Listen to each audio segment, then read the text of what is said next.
I got a kid who knows a kid, or my son's friend, or my nephew.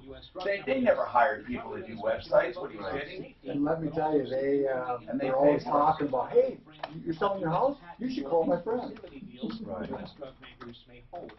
Hey, my aunt's an attorney. Oh, you need brain surgery? Oh, my fucking aunt does that. No, it's like my cousin Vinny. They're arrested for murder. I know someone, my cousin Vinny. I love that. He didn't even pass the bar yet. We're out. I love that show. Oh, I've seen that thing like 30 times. I have to. Alyssa Torme. She is so good. Who really likes Alyssa? I like her a lot. George. I wonder what she looks like now. I guarantee she's still pretty good looking. Not great. She's kind of been really hard and put away west. Uh-oh. I think I saw her just the other day. You know who else I thought was great? She may not have been a great looker, but her characters were always so funny. I loved her. Who? Is Servino's daughter, Myra. No idea who you're talking about. What did she play? A lot of comedy roles. She's an actress. What's that actor, that famous actor, Servino? He's really good. Is it Sorvino? I'm talking about, and I think her name is Myra. But, okay, so-and-so's class reunion. It was a comedy with her and Kudrow. Mira Sorvino. Yeah, she's so funny, and she's cute, she's just a cute kid. Most people get wrong. Quick does this with a lightweight and sleek design. Oh, I can't wait to get the cat call. Good calls coming. Mark. I don't know. Maybe I'm thinking of somebody else. She doesn't look too bad still. Oh, she is so funny. God, is she a good actress. She's a funny actress. She is. I like people who play great characters. And you know who else is well versed, man? She can do drama, comedy, suspense. I'm having these senior moments too many now. Sandra Bullock. She gained a little weight. Oh, yeah, Sandra Bullock. Sandra Bullock is so excellent. I love her. Sandra. What does she look like? She's over 50 now, right? She still looks good. Yeah, she's a little. What was the guy that she went out with? She's got to be my age. Who? Sandra Bullock was married, or Oh, I'll tell you who. tattooed dude. I also like Goldie Hawn's daughter. Yeah, she's Suzanne's birthday. They have the exact same birthday. funny. She's very funny. Yeah. What the hell's her name? Mark, you're asking me on an off day. I know, man. Goldie Hawn's daughter. Who the hell's her name? It's not Hawn. It's somebody else. John, you sent me reports, right? Okay, you're 51, 52, I'm sorry. But anyway, I'm telling you, there really is a time when recall, I swear to God, slows down. And Kate Hudson. but I associate it with things, so I'm able to find it again. But I honest to God, I notice it. I just notice it. I notice it now. I really notice it. My recall, not memory. Words that I know, getting the that words. I should know, that I do know, that I can't think of. We all have that occasion. In the harder you try to bring it to yourself. Mark, but truly, I'm not talking about it. I'm talking about it's really feeling as financially secure as you'd like to. It's right there. Well, I've got a mind like a steel trap. And do you own your own home? Then consider a reverse mortgage. I've got the memory of an elephant. Reverse mortgages Oh, hell, we do have a stolen cat. Oh, it's the best. Also protect your spouse from possibly losing your home if you pass away. We're going to line you up with the right guy. Because the cat has injuries. I can do It truly does have Even if injuries. it's a medium, no monthly mortgage payments, and you have Visits access or to whatever I need to do to console her. Whatever you got. The cat can't get out too easy, so we better. We can't get to them. Your number goes on. I can't wait for the cat call. I read the long email, and usually I can read about a paragraph of something before I delete it, but it just got better and better. The cat was stolen. I read this lady on my website last night that got held on a 72-hour hold and has PTSD and ongoing anxiety about it. I'm just like, not know the hell, I don't do crazy at the fuller law. So you took her on? Help me if you can, I'm feeling down. Hi, I'm Tom Martino, your troubleshooter. This hour brought to you by Ideal Home Loans. For your next Ideal Home Loan, I'm a consumer advocate. In short, that means I help people. If you're new in town, welcome. This show is on weekdays, and it's been on for 40 years or more. I mean, if you count outside of Denver. And, of course, we are all over the place. Now, you can get us on iHeart, the radio app. You can get us on Facebook, YouTube, and, of course, KHOW, our flagship in Denver, and affiliates. So let's talk. 303-713-TALK, 713-8255. I have as our guest today John Fuller. As you know, this is how we do guests. They're here just to say hi. They're part of our referral list, and they're experts. But if you don't have a question for them, that's fine. We have some emails we save up from time to time, and then we never limit the show to one topic. If you're talking about financing, though, right now interest rates are inching up. They go back down, they go up. And if you're worried about that, Ideal Home Loans, I always say for your next Ideal Home Loan, because they really do have this interest rate guarantee that I like. If you buy or refinance and then rates go down over the next 2 years by just 0.75%, they'll refinance you free of charge, and it's that easy. They also have custom term loans, so you may not want to go back to 30, but you want to take advantage of the lower interest, you can do that. And that's idealhomeloans.com, 303-867-7000, 867-7000.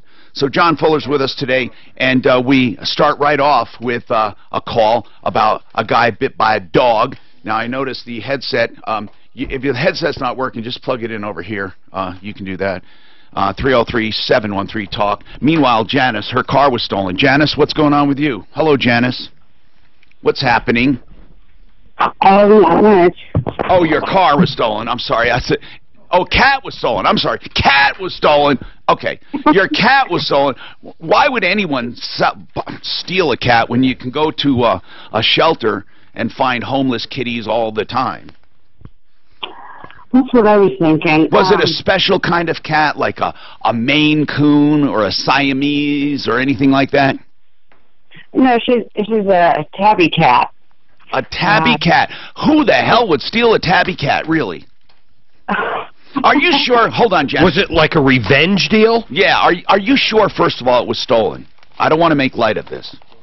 Yep, she did not have my permission, and I had to go take care of some family business, and I come back and was all excited to see my cat, and she was gone. And now, Janice, it sounds like you know who took it. Yes, I do. I do, because she's the one that let my cat out of her house. And okay, so hold on. Did you? Is this someone that was taking care of your cat while you were away? No, she was not supposed to take my cat. Well, what do you do when you go away? Do you leave the cat with food and let it in the litter box, and is the cat's pretty much on her own? No, that was the first time I'd left her. The first time ever. How did you leave her? Did you leave her alone?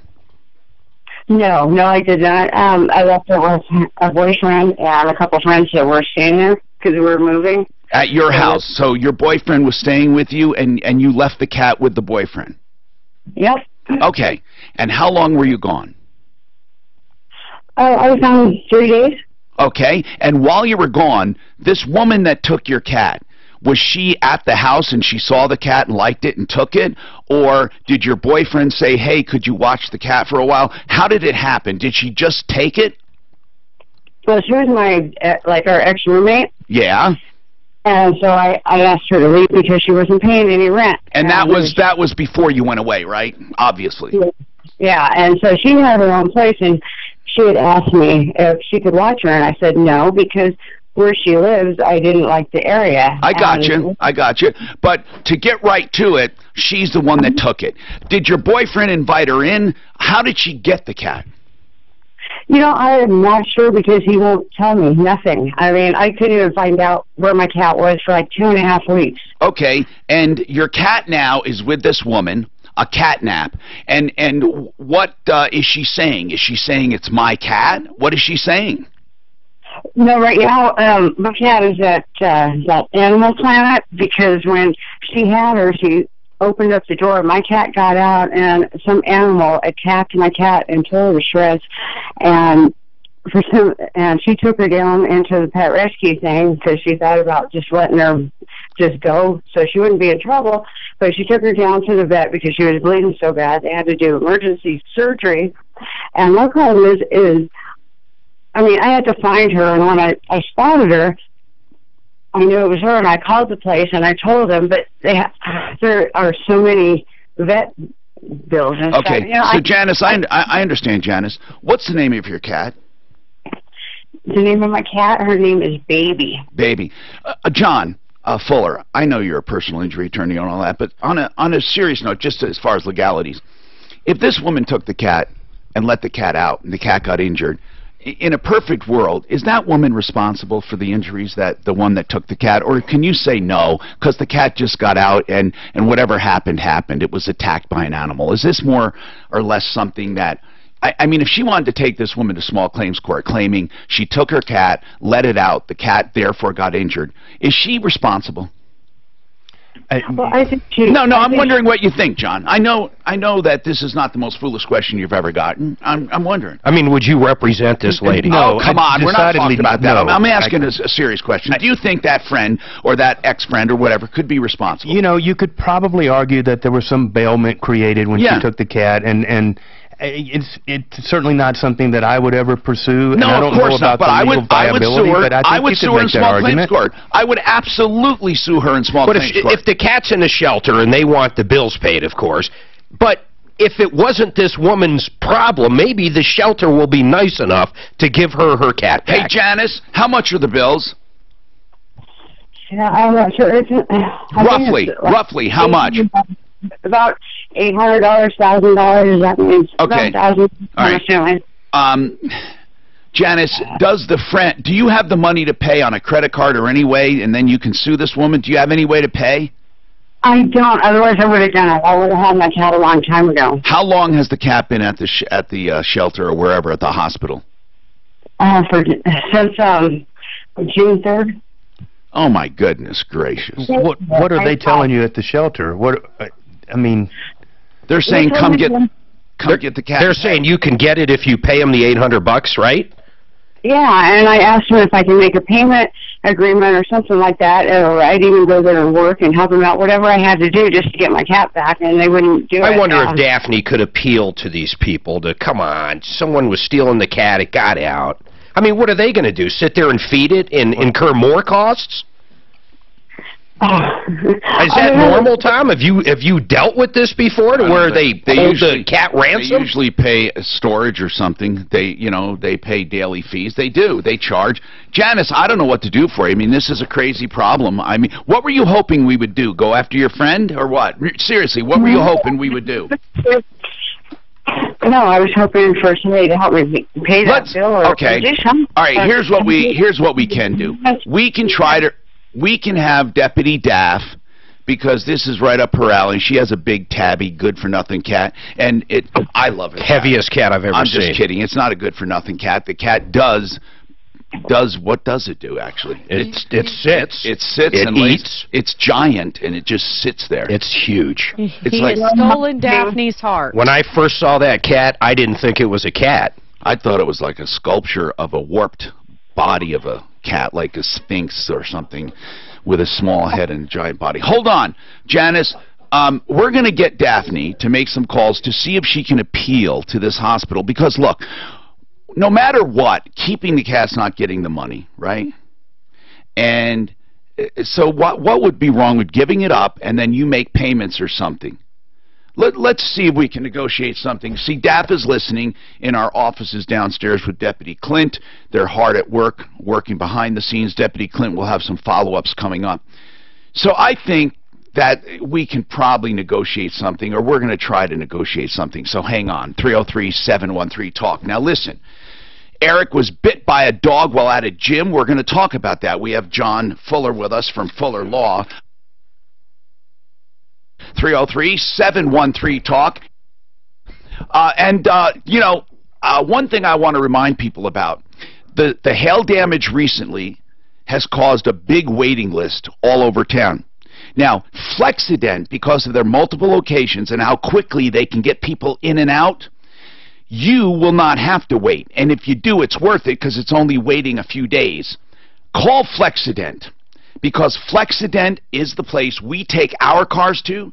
We know all of them. Nick, the owner, has more than 25 years experience. They're all very experienced with paintless dent repair. Go there first before anywhere else, because if you can get paintless dent repair, then it's like it never even happened. It's the preferred way. They're on our referral list. Look for Flexident, or online, flexadent.com. dentofcolorado.com. 303-619-6273.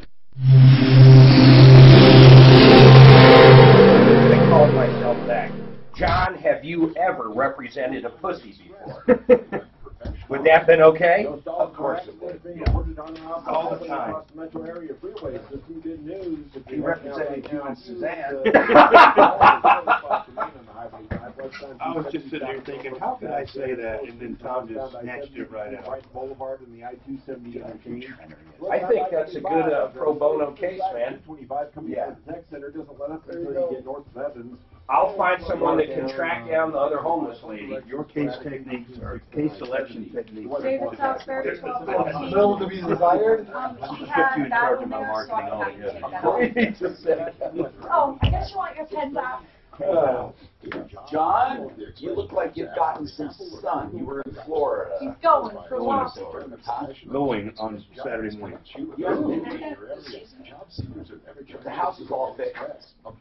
Yeah, the house is good. We got the fencing redone back in And it's not Key West. It's outside of Key West. No, it's before you get to Key West. He showed me where it was on the map. It's one of the islands. It's kind of like Key West, isn't it? It's out that. It's one of the islands out an there. island. What's it called? Alamorada. How big is it? The island? Mile long? Well, Alamorada is comprised of 3 islands. Ours is probably maybe a mile wide by about. Isn't it funny how everyone says, no matter where, if you're south on that causeway, it's Key West. Yeah. Not down there they don't so much, but everywhere else people don't. Now they are the Keys, though. The Keys would be accurate. They are the Keys. Yeah. Key West is the furthest one out. Key West is kind of its own little creature. I mean, in every respect. Not only is it 100 miles away from us, it's just a different world. You know? Is it big bucks? Do you know, people that are isolated geographically, nowadays technology is changing that a bit, but they do tend to be weird. There's this place. Hawaiians. I'll tell you what shocked me when I had the motorhome. It's visiting these pockets. You know what else? There's a place, Upper Peninsula, it's called. Have you ever, they call themselves Uppers. Up in Michigan or up in Michigan? Yeah. Uppers. Look it up. It's, I swear to God, it's almost like these guys are, it's almost like its own country. Right. And some parts of Maine are like that. Right. And then the islands out off of Washington, little like, I don't know, they're just all by themselves, and they feel special. Coeur d'Alene, Idaho is a little bit. It's a, you know, it's just a, Newsmax is America's fastest growing its cable own little channel. unique I thing. watch The Newsmax real all the estate is time, insanely sometimes I'm on it. expensive. So you should watch it. It's real news for real Very, people. you know, very pro-gay community down there. Key West? Yeah, a lot of the big festivals and stuff, and so you just get. You wonder how certain places, you know, how do places become known for something, I wonder, whatever it is, how do they become known? Well, it's weird. The high life. Well, they just market themselves. I mean, you know this. Florida has and always has had a significant gay population. Camp Up Solar around is the only Orlando solar and down in installer I Miami and recommend. stuff I like heard, Tom Martino. But you're right, because like solar projects, save on energy bills, add value way to your back home they and you had own, gay so no bars, complications right? if you You're sell. right. For a free solar efficiency But that analysis, community, so my uncle was a gay man in Orlando, and that community is very connected and very wealthy. Okay, and I mean, no kids, you know, they're smart about it. But they refer to themselves, they have a very good connection in the community, and they spend a lot of money. You know, it's a very affluent group, so places cater to them if they're smart, and you know, they come and spend a lot of money. So around Orlando, we used to joke about it being in network and stuff. I mean, that guy knew everybody in town that was anybody, and that was just part of their network, you know. If you were in that community, you were set business-wise. I mean, it's like being in Denver and being on all the boards and going to all the, you know, you just run in those circles. But that's I don't know, Key West just doesn't appeal to me at all. That thing could take you as many as 4 hours to drive there. Oh, I'm excited about House. You know what House is? It's H-A-U-S-S. House Modern, it's called. And you know how I love having great contractors, because the market we're in right now, so many contractors come and go, or they take your money and they mostly go. House Modern is the place that makes you go, wow. Have you ever, you know what I mean? Have you ever seen a house where the bathroom or the kitchen, even a closet, because they do closets, kitchens, and baths. Have you ever walked in any of these places and you go, wow? I mean, there's something about certain designs. Well, House, they have that German background for design excellence, meticulous excellence. And House Modern and owners Eric and Evelyn, they're specializing in kitchens, baths, and closets. And we're not talking about your ordinary, trust me, it's not your ordinary kitchen and bath. Do yourself a treat and look at their showroom at Santa Fe in Louisiana. Santa Fe in Louisiana, House Modern. How are you going to find them? It's easy. Go to my referral list, okay? And it's referrallist.com. Here's the easiest way. Referrallist.com, just put the word in modern, just modern, and it'll come up. Modernhouse.com, H-A-U-S-S, modernhouse.com. Turnkey kitchens, baths, and closets, from flooring to cabinets to countertops, even appliances. They have high-end Viking and others. Now, I'm not trying to tell you these are all expensive kitchens. They do have some budget plans, but promise you, it's never going to be in your fix and flip, okay, or your rentals. House caters to beautiful, beautiful homes that want that wow factor. 720-325-5040. If you're just so bored with the ho-hum of kitchens and baths, God, they just, you know, you glaze your eyes over sometimes. They're just all the same. You got to check these people out. HouseModern.com, H-A-U-S-S, or call them 720-325-5040. 720-325-5040. I love having new sponsors that I get excited about like this, because, like I said, I'm just getting so bored. You know what else bores me like basements? God, I hate basements.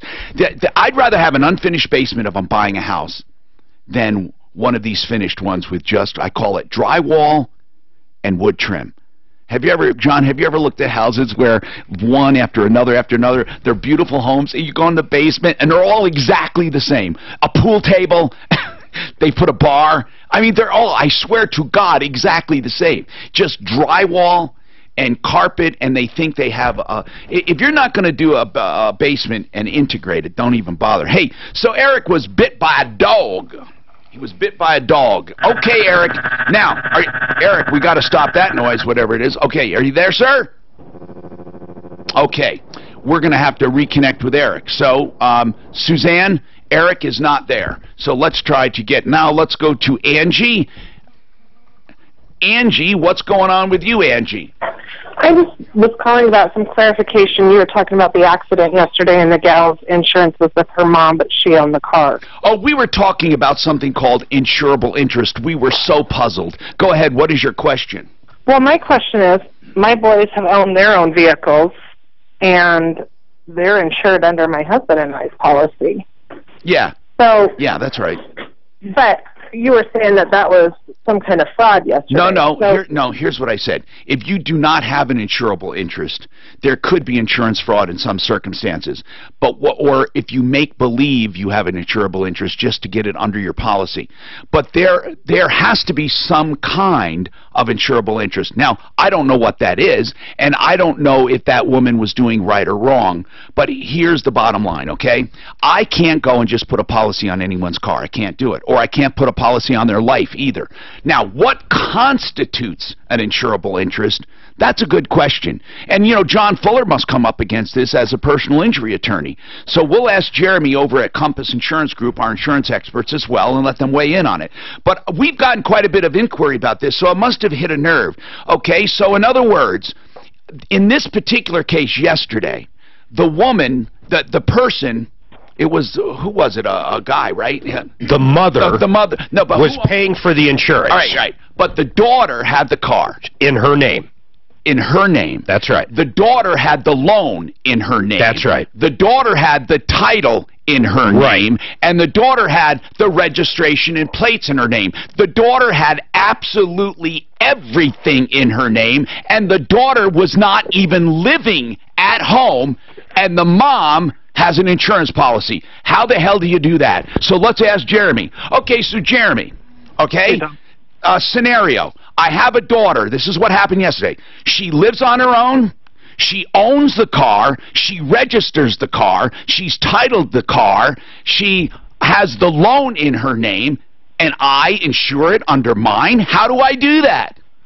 Yeah, that's a tough one. I mean, you'll see sometimes where people... Well, she's not even living with me. Just tell me, can I do it? If I come to Compass and say, oh, my kid lives over there, I want to insure his car. Do you own it? No. Are you on the registration and license? No.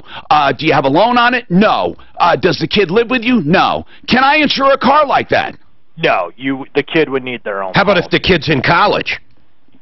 That's different, because they're still considered a household member when they're in college. So John, going to the legal aspect, when you look for cross coverage, and that's why we were having this conversation, this girl gets in an accident, and I want to know if the mom has a policy, in this case, another policy, can you, if she let a policy lapse on one vehicle, but there's other vehicles in the home, can you somehow get other coverage? If she lives there, there's sometimes opportunities to do that, even multiple policies. But it really comes down to if the daughter was still living there, or like you said, was off at college or something like that. I mean, there's exceptions that maintain your residence still with your parents. One thing I love about Fuller, he looks for cross coverage, as I call it, or connect the dot coverage. He had this one case one time that I was just astounded, that it looked like there was no coverage, but because this kid had a parent who had some properties and cars, he found coverage. I don't even know how that happened, but it's good news, by the way. It was good, and so the cool thing about that particular case was the dad was on the registration with the son. The son was out here going to college, so... Yeah, but you went to another policy, I went to a whole different state. I don't even know how you do that. Yep, it was an interesting deal, but the same thing that Mark was talking about applied. The kid was in college. Yeah. Taking classes. Dad was still on the registration, so there was no problem keeping the registration and the insurance with the dad's home policy back in Tennessee, and therefore we were able to stack up Dad's policy and get some more value. Now, the one I remember with John, though, is that ski bus. That was different than the resort, and you had like 3 or 4 insurance companies you went after. Now, so... here's the question. I mean, here's what I want to know. Angie, since you called and we just hijacked your call, what is your actual question? Well, so that's what I was asking, is if our insurance... Well, let's give your scenario specific. So I have 2 adult sons who own their own vehicles. Do they live with you? Correct. Okay, 2 adult sons in the house that own their own vehicles, and the loans are in their name? Correct. Okay, and the plates and everything in their name? Correct. And you have them insured under what? Under our whole policy, like under our... which is wise. Now, Jeremy, what is the insurable interest there? Yeah, and that's going to be a company-specific... How old are they, by the way, Angie, the kids? How old are they? One will be 23. He just finished college, and the other one is... I'm sorry, will be 21, and the other one is 23. Okay.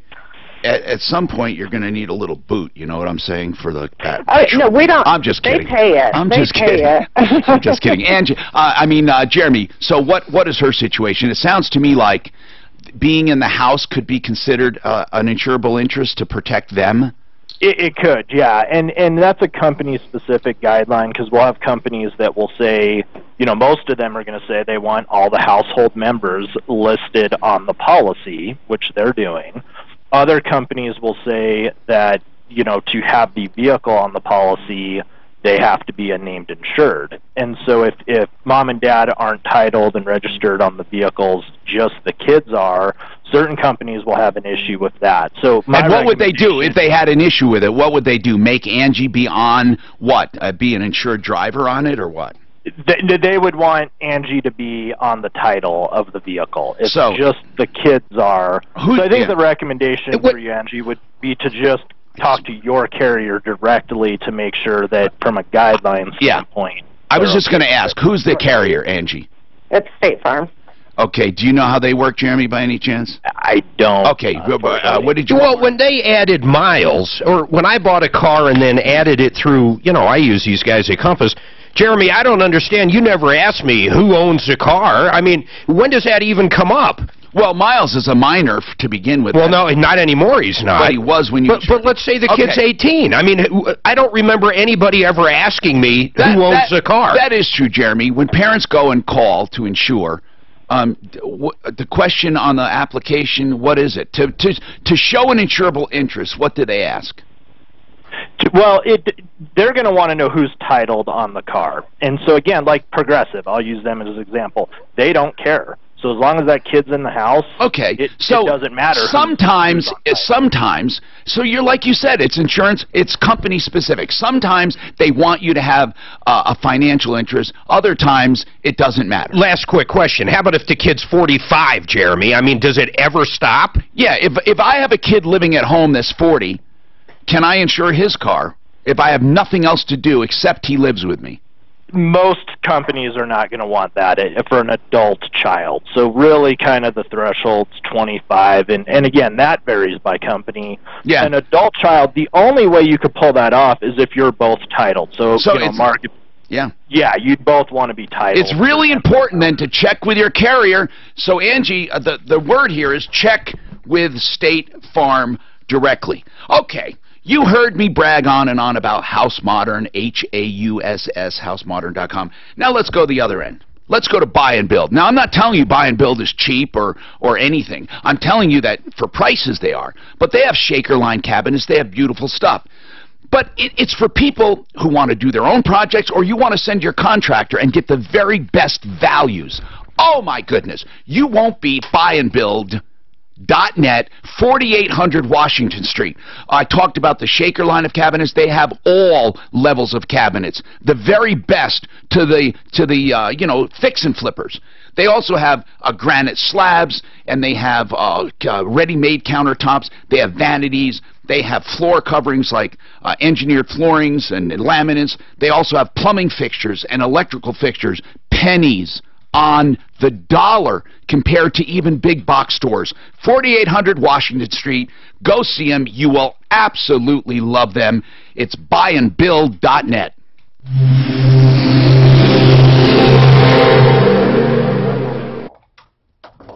Unbelievable. Just got it. It's just you're so used to this shit. It's just fucking unbelievable. Now, what would have come under you? Yeah, I just forwarded house spots. Yeah. Read what he puts. Understand, I talked to him for 3 minutes this morning. Do you know what? Did you hear me talk to him? Fucking ass off on those. Oh, I don't mean he needs an additional. In other words. Yeah. Oh, that's fine. He's not. No, I know, but I'm still going to use the 30s. Of course. Okay, that's fine. Okay. But it just drives me nuts. Because I know if you do the 60 first, you can cut that up and make a 30. No, I know.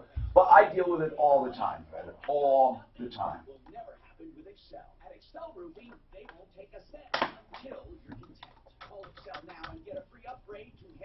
Okay, I thought it was going to be worse than that. No, like they're not using it. No, they don't need 60s. They need 20s.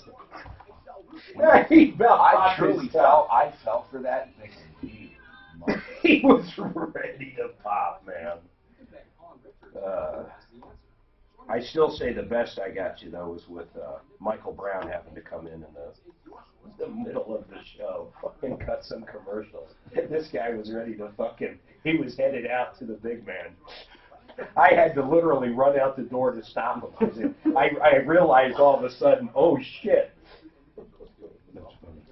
Okay, I officially want to tell you the best cut of beef ever, no matter what, I cut them all, is the freaking short ribs. I can make those. I like short ribs. I love short ribs. But you hardly get meat. That's why it's like a delicacy. But man, I can't believe, trying to fish. I cook on the short bones. This little, you get this much meat. It doesn't matter. But they're delicious. You know what Whole Foods does? They go in there with a knife and cut it and peel it off and lay it flat. You can buy it like that now. But it's almost not as much fun as fighting. But they sell that, and my God, it's a delicacy. Do you ever just have They beef never ribs? have, huh? How about just beef ribs? Just regular big beef ribs. I love them. I do. But there's something about short ribs. They're all that delicious. fat. Holy crap. And I cook them to perfection, almost raw. But you like it like that. Oh, God, yes. I mean, it's sinful what I do. I don't like tartar, but honestly, I love bread. And I do like barbecue. Have you ever tried the cooking method sous vide in the water? I've heard of it. No, how do you do that? They boil it. No, it's not boiled. You're cooking in a water vessel. It's a bag. You seal the meal like in a vacuum seal bag, okay? I cook my steaks to like 131 degrees or something. Not 132, not 130, but 131. How do you know that? You cook the inside of the meat? Or no, the water gets heated up to that temperature. Oh, okay. And then you cook them for 2-3 hours. It doesn't matter, okay? What do you mean it doesn't matter? It doesn't matter. It's like smoking. It's low A temp. degree of doneness is nothing but a temperature of the meat, okay? If you take the meat and you go higher than that, it gets done. What you're more. saying is if you put a low temp on it, it'll stay rare. Just It'll like stay smoking. rare for 6 hours, okay? Okay, I've never, and does it get more tender? Yes. Oh, it does. fuck yeah. It does. I didn't And know then that. you So I take can it put a out. low flame on an outdoor grill and do that? Indirect heat with a lot of So aqua. this is done in water, okay? And it's like a bag. a little machine that circulates the water and keeps it at exactly that temperature, okay? When you get ready to eat your steak, you take it out. Now the entire steak is the perfect medium rare, or whatever you want, rare, well done, Honest to whatever. God. You But take you don't the have steak, that. You don't have the grizzle. then you char the shit out of it in a pan or on your grill or whatever. I need It's to know what. perfect. It's a machine that keeps that. What is it called? The brand is Anova. I'm gonna buy it. You should. Anova. Anova. Sousvide. Sonova. No. The brand is Anova, A-N-O-V-A. The method is called sous vide, which is S-O-U-S-V-I-D-E. I've heard of it. We had another guest in It's one a big time. thing. I did Talked a pork about it. roast the other night. Oh my For like goodness! I 3 learned. hours of I pork fucking tenderloin. love when I learn something new. What are you kidding me? Outstanding. Anova sous vide. Oh, there it is. It's wild looking. You know connect how, it to a Do you know pot. how? Do Or you I know I how have a rare it is? plastic vessel. Do you know how rare it is to learn something new, especially in cooking? This is so awesome. So this is the thing you're buying, not a pot. No, you can do it in a pot, or you can buy on I wanna Amazon buy these the little whole pot. vessels that are. I have a square. I want to buy one. I want to buy the whole thing. Hot. Freaking damn. Can I go without shipping? Can I go to, do you Probably think on they have it Amazon. at, I've seen them at the grocery store. I mean, I've They seen them gotta in be on supers. Amazon. Oh, this is going to be awesome. It's cool. What a cool idea. Because you get it perfect. It's. I'm Tom Martino, your Troubleshooter 303-713-TALK, 713-8255.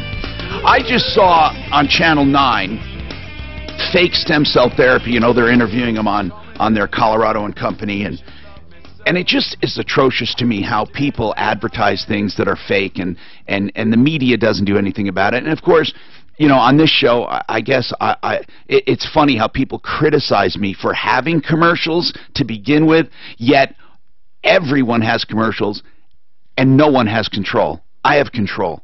So I can say, nope, I'm not going to advertise that. I just saw this on Channel 9 for a seminar, and it's absolutely fake. Okay? And how do you do that? How do you call something stem cell therapy when it's not? So the best thing I can do is to tell you to go to the real deal, Centeno Schultz. Please, please, please.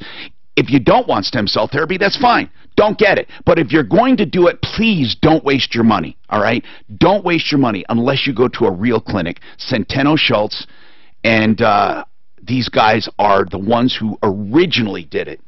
Originally. 303-963-9201, True Living Stem Cell Therapy for knees, hips, back, shoulders, and hands. 303-963-9201. They are in Broomfield and also in the Tech Center. 303-963-9201. Just search Centeno, Schultz, or Regenex even, Dr. Chris Centeno. Okay, Eric, where were you? Tell the story about being bitten by a dog, because normally there's a story behind it. What's going on? Yeah, Mr. Martino, can you hear me now? I can hear you, sir. So what happened? All right. What happened? And hello, Mr. Froehlich. I was actually in the gym at Planet Fitness. Okay. And I was walking over to one of the cardio machines to hop on. And there was a lady camped out with her dog in the middle of the hallway. And so I very politely said, "Excuse me," so that they know I was there, walked to the side, and the dog reached out and bit me. Wow. Wow. And you had a bare leg being at the gym, most likely? Well, actually, this was on my hip. It was a rather large dog. Holy crap. What kind of dog? German Shepherd. And what happened to you? Did you go to the emergency room or urgent care or what? Well, it did break the skin. I didn't do that. I was flabbergasted by the way I was treated Did he by have the lady. Did he have his rabies? Well, that was the funny thing, is the cops said they did, but I just won the case at court against the lady with the dog, and it did not have its shots, and it was also an aggressive animal. Hold on. You took her to small claims court? No. This was taken by the state against her because the whole reason I'm on the show is I was told there was nothing I could do about it because it was registered as a work dog. Right. And what did that have to do with it? You still can't, you still have to have your dog under control. Okay, first things first. You didn't like the way you were treated. What do you mean?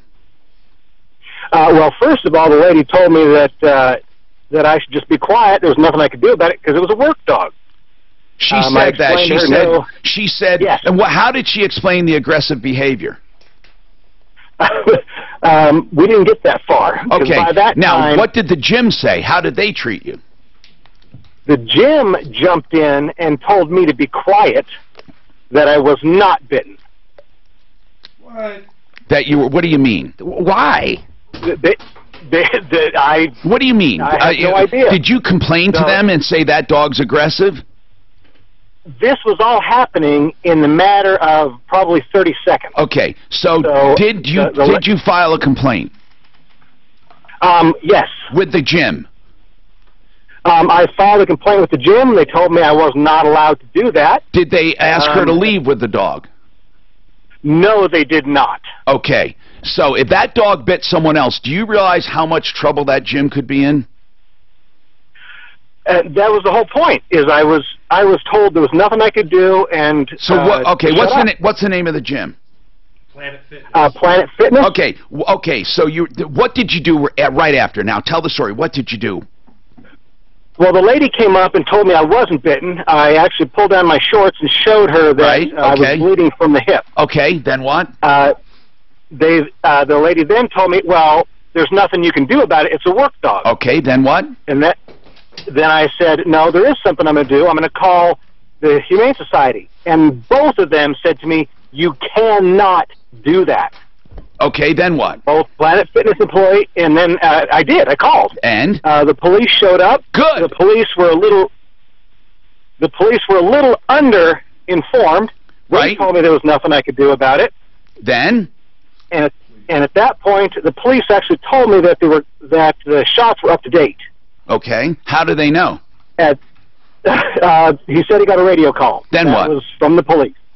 At that point, I then grabbed my clothes, left, and I called the Humane Society the next day. Yeah, the Humane Society really has little to do with this, but okay, then what? Well, no, excuse me, not the Humane Society, the Animal Control. Animal Control. Okay, excuse me. Then what? The Animal Control. All right.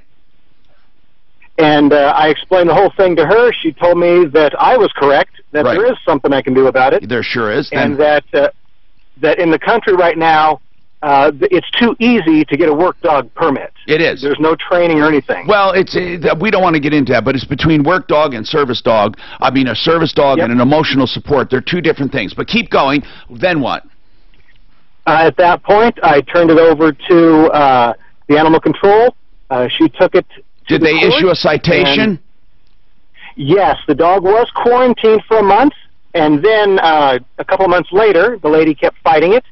I showed up to court as a witness, and she finally, after 2 hours of arguing, admitted and pled guilty. The dog was neutered. Why would there have to be? Why would there have to be fighting? Animal control called. What did they actually go to court? Yes, we went to court. But why did they need a plea? Why did they need a plea? I don't understand it. They were trying to say that I stepped on the dog and kicked it. Okay, all right. So did they have somebody from Planet Fitness there? No, they did not. And I did get video, but they cut the video, so it was just a sliver of just exactly the bite, and that was it. None of the argument, none of the... Okay, fine. So who cut the video? Who cut the video? Planet Fitness. Oh, their video. Got it. Okay, so anyway, their video. Bottom line is this. What happened to the woman? She was fined? She was fined. How much? I did not, it does not say on my paperwork. And what happens to the dog? Now, the dog's not going to be destroyed, is it? No, and that's what I asked, is I said, this is not about the dog, this is about the training. Okay, so how did it all end up? Are you satisfied? I actually am not. Planet Fitness, I talked to both the lady there who, shut me down. Yeah. I talked to the management, they shut me down. I talked to the lawyers, and they told me that it was between me and the lady, and they wouldn't discuss it. Well, let's see if it's between you and the lady. Let's talk to John Fuller about this coming right up. I want to get his spin on this. Do they have any kind of responsibility or not? Let's talk about it. All right, on our theme of home improvements, I told you about House Modern, that beautiful new place that it's not new, but it's new to us, and we love to send people there, and Santa Fe and Louisiana. HAUSS. I told you about buyandbuild.net at 4800 Washington Street. Again, a place to truly save money. And I love telling you about Art of Granite. They're all different for different needs. Art of Granite will do your countertops and cabinets, and they'll give you a price on the phone. artofgranite.net. You want to pick your granite from him, you get it wholesale, but you can buy it anywhere wholesale. He never marks up the granite. Here's what he does. He only charges for fabrication and installation. That's why he can give you a price on the phone. He tears out and hauls away everything free. He does the bathroom free when you have the kitchen done. And he is a direct stone importer, so you will save. artofgranite.net. Hey, you ought to check out their Facebook page, too. Just go to Art of Granite Golden. Okay, 303-386-5919. Get your price on the phone. And, of course, they're a member of the referral list at referralist.com, 303-386-5919.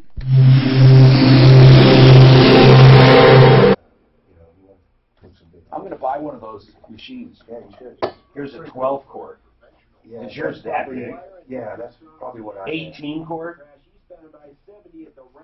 Oh, how big do I need it? The one that I have is probably this wide by that long. So it's probably About 12. put a roast in it. Yeah, you want it big enough to put in. We did a pork This roast in is that sucker the other day. unbelievable. The pork roast was Because as a good as flame can anything I've never ever get like that. This one's about 12 by 7 inches. Could air do it? Could air do it? No, 12 by 7. I don't think that's what John, knowing what you know about that, could air be circulating? Could they do the same concept with air if there was a cover on it, I wonder? I don't think They have air fryers. You don't get the conductivity of the heat through the air like you do through water. I mean, this thing, it just You can't melts. marinate it. It melts. Because it would the take fat. the marinade Well, right you out. can. You just put it. Do you have a vacuum sealer? Put it in the liquid! Holy shit, holy! I did a batch of carnitas. It would actually put be all better. that shit inside there, and it cooks for like 27 hours. It was fall apart tender when I took it out. Perfect. Now, does it like have taking to your own cook beer, for you a gotta certain wait a amount of year. time? I'm sorry? Once it gets to temp, you don't have to keep it in there.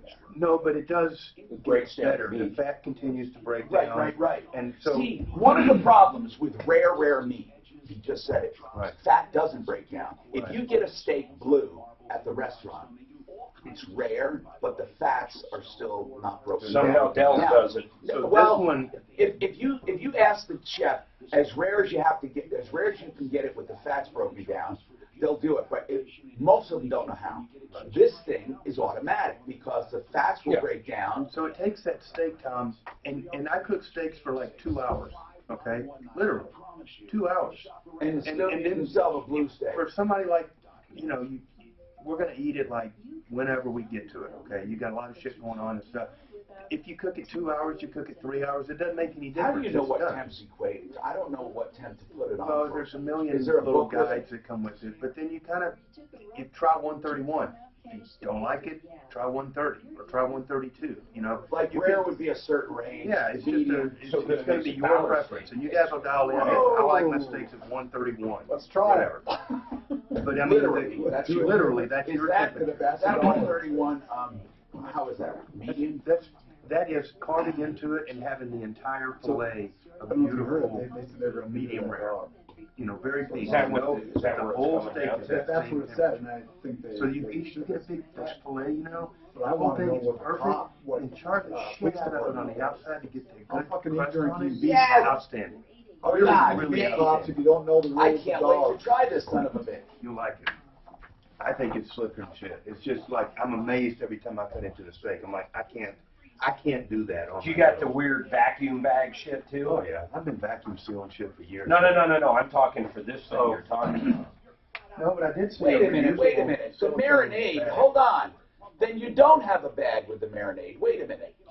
Do you just put it, can you put it in without a bag? You can use a Ziploc freezer bag. What do you do it without a bag? If you put the marinade in the water, or you put the marinade in the bag? Put it in the bag. Okay, gotcha. But you can do it in a Ziploc freezer bag. No, I know what you're saying. Or you can do the vacuum seal bag. It seems to me that the marinade, it seems to me that in a plastic bag inside a boiling pot, that the marinade would be better infused.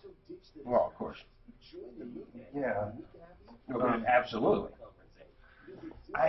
If I'm using a marinade or something, I'm probably going to be in a big Ziploc bag because it's easier to seal, and you just dunk it under the water and it gets all the air out. Air is your enemy. If I'm doing a steak or something that's going to be a dry rub on it, I put it in a vacuum bag, toss it in the water. This guy sounds like kind of a nut with this dog. You think? What? I don't think so. He's sounds bit like by he's his dog. pissed. He's upset because he kicked the dog and the dog kicked back. Ask the police department. I mean, how dumb when police guys come there, they don't even know the rules of a freaking dog. They can't bite it. No, a service dog. You're telling me a real fucking cop showed up and said to a guy. That's what he said. Well, I know what he said, but there's not a cop in the world that doesn't know that people's dogs can't bite other people. Apparently Cops not. are like, I hate my life, That's how I'd be if I showed up on that call. Hey, Flexident of Colorado.com was the name of that place. I just got an email saying that they wanted the website. Flexident of Colorado. They even have some appointments available because they have multiple locations. And that's paintless dent repair. Now, remember what that means. If you have cracks in the paint or the hail, pounded through the paint, it's not going to work. But when you have paintless dent repair, when you have hail that just are the dings, oh man, what a spectacular job they can do. Flexident of Colorado, but the number is 303-619-6273, or just search Flex, okay, at referralist.com. Okay, Eric was bit by a dog at a health club, Planet Fitness, and he didn't like the way he was treated, but he pursued it until animal control took it to court. The woman got fined, and that was it. So now what do you want? Okay, now what do you want? What do you want, Eric? I'm looking. Yes, can you hear me? Yes. What do you want? I'm looking for some restitution from Planet Fitness. Okay. From possibly the police officers and well, the police officers aren't going to give you any. Now, when you say restitution, that denotes you spent money, but do you just mean pain and suffering? Pain and suffering. I've actually haven't been back to that gym since. By the way, I was treated, and I've gained 30 pounds. Okay. You're going to have to. How do you put a price on that? This is right up John's alley. Hold on. You're not going to make. I don't think you're going to make a personal injury claim for all of that. I really don't, because here's, ergo, I gained weight, my health is, you could have gone to another health club, you could have worked out, you could have walked, you could have run the park. I'm just saying that I don't think I could make that argument. However, it's well noted that they didn't treat you well, and the other thing is there could be personal injury. So let's say he had serious injuries, John, okay? Serious injuries. Let's forget the fact that he might just have one puncture, but let's say serious injuries, truly. Would the gym have any responsibility for the first bite? So, famous legal answer, it depends, okay? Right. So here's the analysis in Colorado. This would be a premises liability case. Very simply, it's their knowledge of the dangerous condition, or can you impute that knowledge to them? That's why I said the first bite. The first bite is free. That's why you always hear about that. That you really have to look at the policies of Planet Fitness or whatever it is. But they didn't do anything wrong. In fact, they were accommodating the law. They would have to know, and that's going to be their get-out-of-jail-free card, is they have to accommodate that dog. Now, a lot of people sue because of how they were treated after the injury. You get a lot of that, John. They're mad because of how they were treated. But you understand, Eric, their liability does not hinge on how they treated you after the fact. You understand that, right?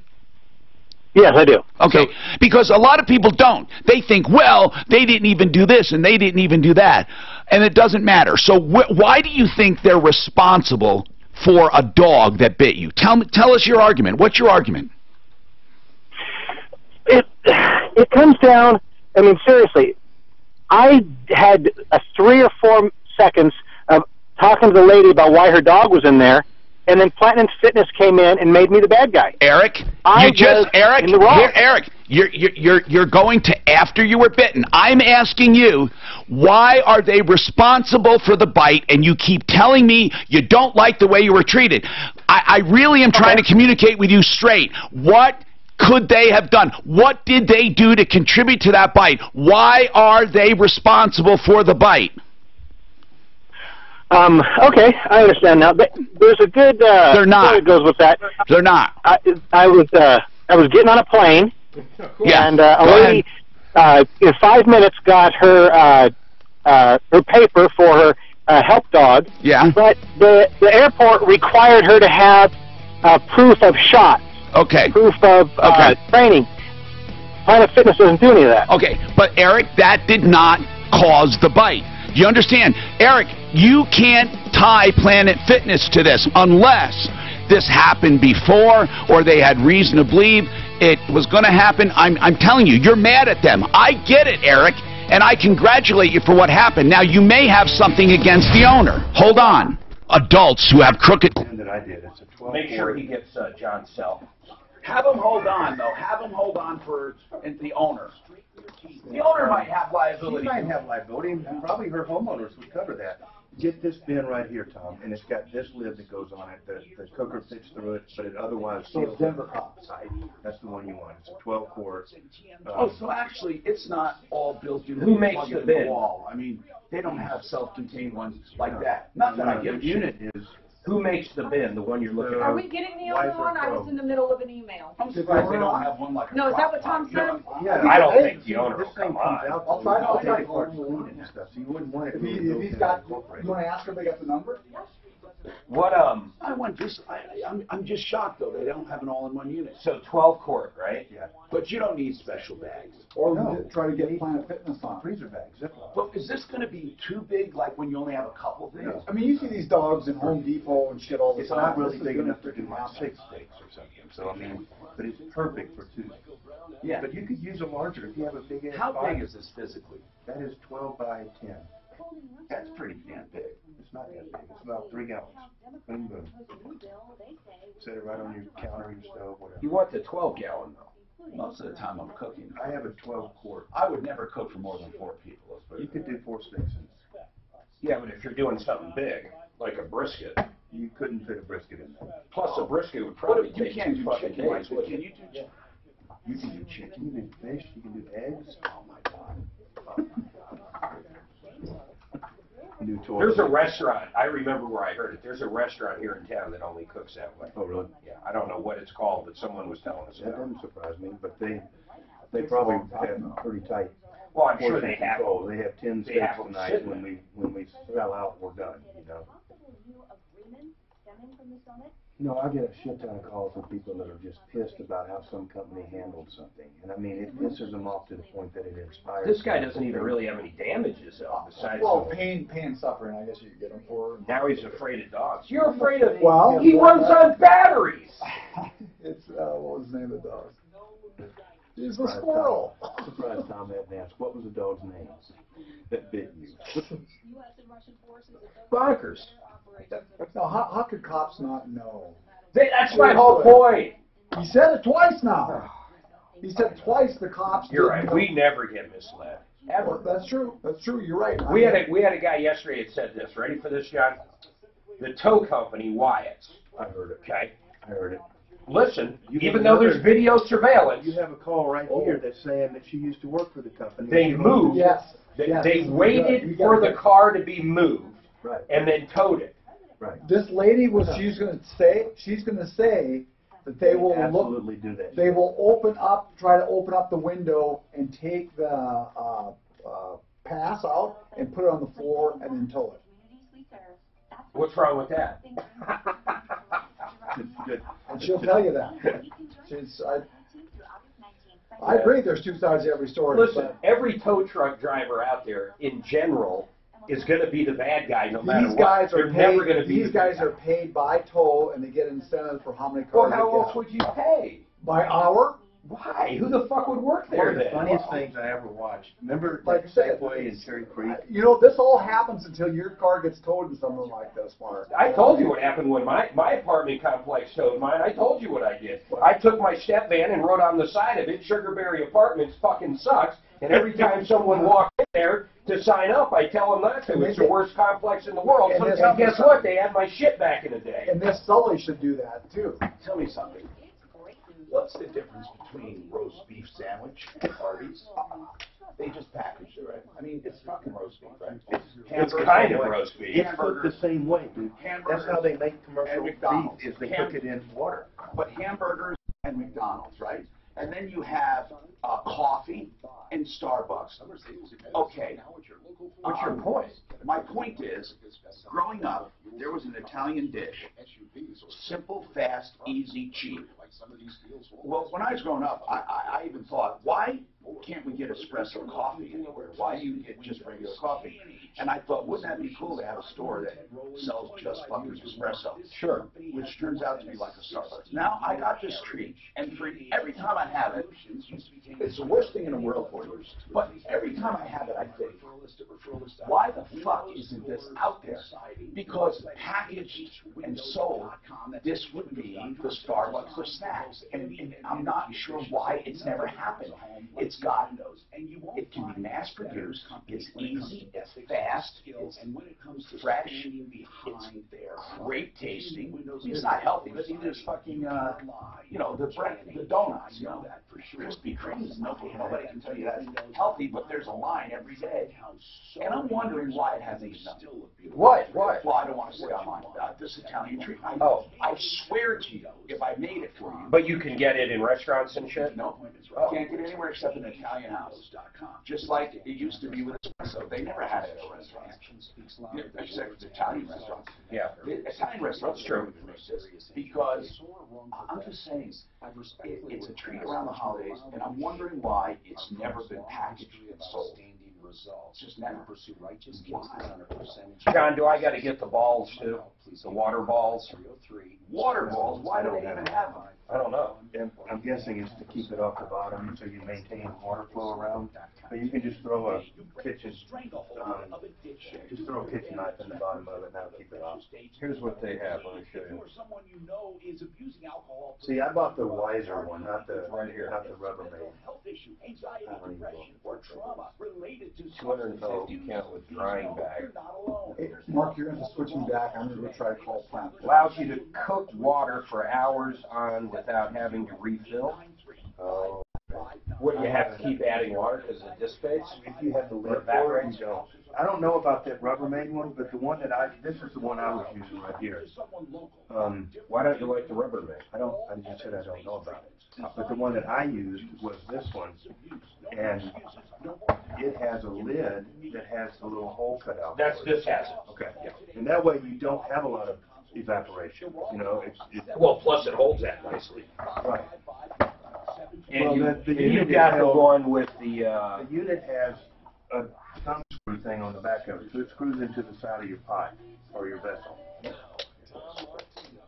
And this is the one, Wi-Fi plus Bluetooth, right? There you go. So you can watch that shit outside or whatever. Well, yeah, you can just set it on your phone. And hey, Tom Martino here. Welcome to the only show of its kind anywhere in the universe. This hour brought to you by Fix It 24/7 with a spectacular deal. I'm going to get to all of your calls. And Eric, we'll go back to you, but I'm going to let you wait a second because I got a couple people that have been waiting. John Fuller is with us, our personal injury attorney, and we talk about everything near and dear to your heart and pocketbook. That's why I love telling you about Fix It 24/7.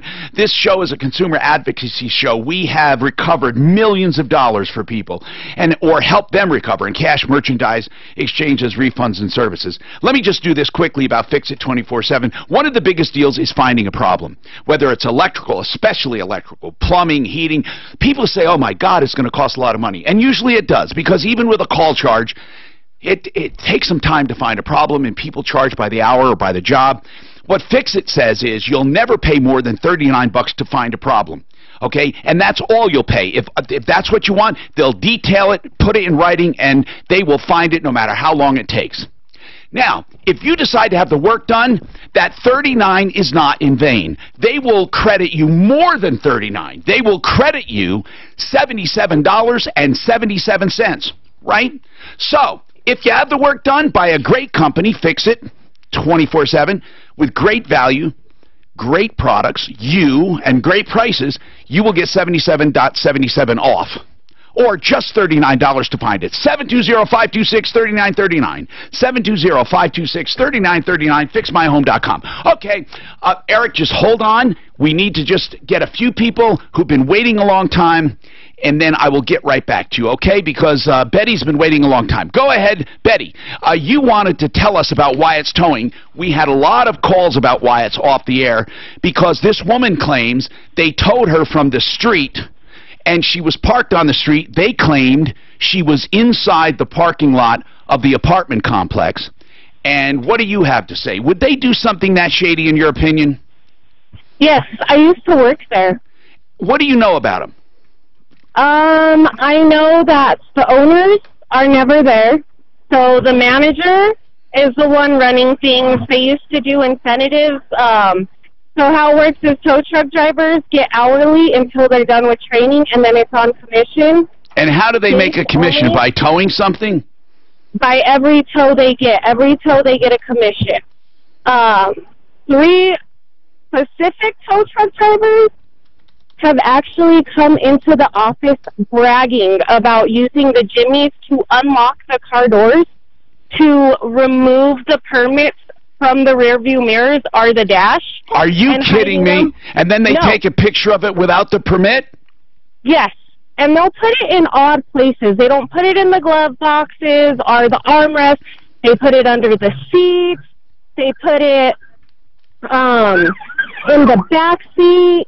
There have been times where they've actually disconnected batteries in the impound lot because it's another $68 to have it towed out because you can't work on it in the impound in order to get a commission off of that. All right. They are very, very crooked. Now, you are talking from personal experience. Personal experience. I worked there for 3 months.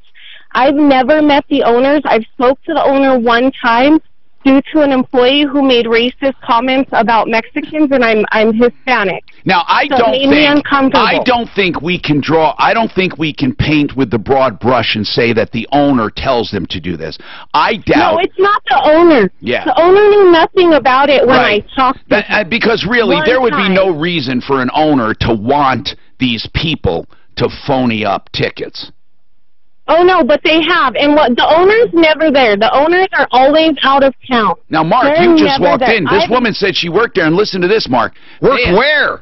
At Wyatt's. And do you know what? Oh. They used a Slim Jim, she said, to open the car, to remove the permit, and put it somewhere in the car so it's not visible. Takes a lot of balls to do that for a tow. Then they take a picture and then tow it. Hey, why would that, the risk-reward seems insane for that. Why? Because if someone videotapes them breaking into their car doing it, it puts the entire organization out of business. Oh, they could say they could say they did that. They got into the car because they were towing it, and they had to put it in neutral not to ruin it or take the emergency brake off. Don't you think there's enough business they could do anyhow? I'm asking you this, Mark. Do you think? Go ahead. Do you think that Betty is making this up? I'm curious. I bet there's I'm rogue. not saying she's telling the truth. I bet there's know. rogue drivers out there. Sure, yes. That would in the entire industry of towing, which I think it's not a great industry by any means. No, it's not a good industry, is it, Betty? And Betty, it's not, and they do rip people off. Like I said, they have disconnected batteries. I wish you would have contacted me while you were there. What do you mean disconnected batteries? Because if it's in the impound yard, if it's in the impound yard and it doesn't start or anything, you can't work on it in the impound. So they charge you $68 for a jump. to tow it out. Or for a tow or whatever. $68. Let's not forget where this started, though. Betty, please leave your name and number with Suzanne, please, and I'll keep it secret. This started with someone saying that their vehicle was towed out on the street. Now, my God, Tom, they sent us pictures of the vehicle date stamped in the parking lot. I know, but that's all. That woman didn't sound like she was lying to me, but we're investigating it. Hold on a second. Linda, you called the other day and said your home was foreclosed on even though you never missed a payment. Right? That's correct. Now, Mark, do you recall this one? She said she never missed a payment, and then there was a loan modification, and she started making a lower payment but never missed one, and then suddenly she was given a notice of default, and then the house was foreclosed. Here's what I think happened. Can I say it? Go ahead. I think she thought she was in a loan modification like a lot of people thought they were. Right. They held the payments. Once she became a certain amount past due, they foreclosed on it. Right. And a lot of people, Mark, they did that too. They literally did that to trick people.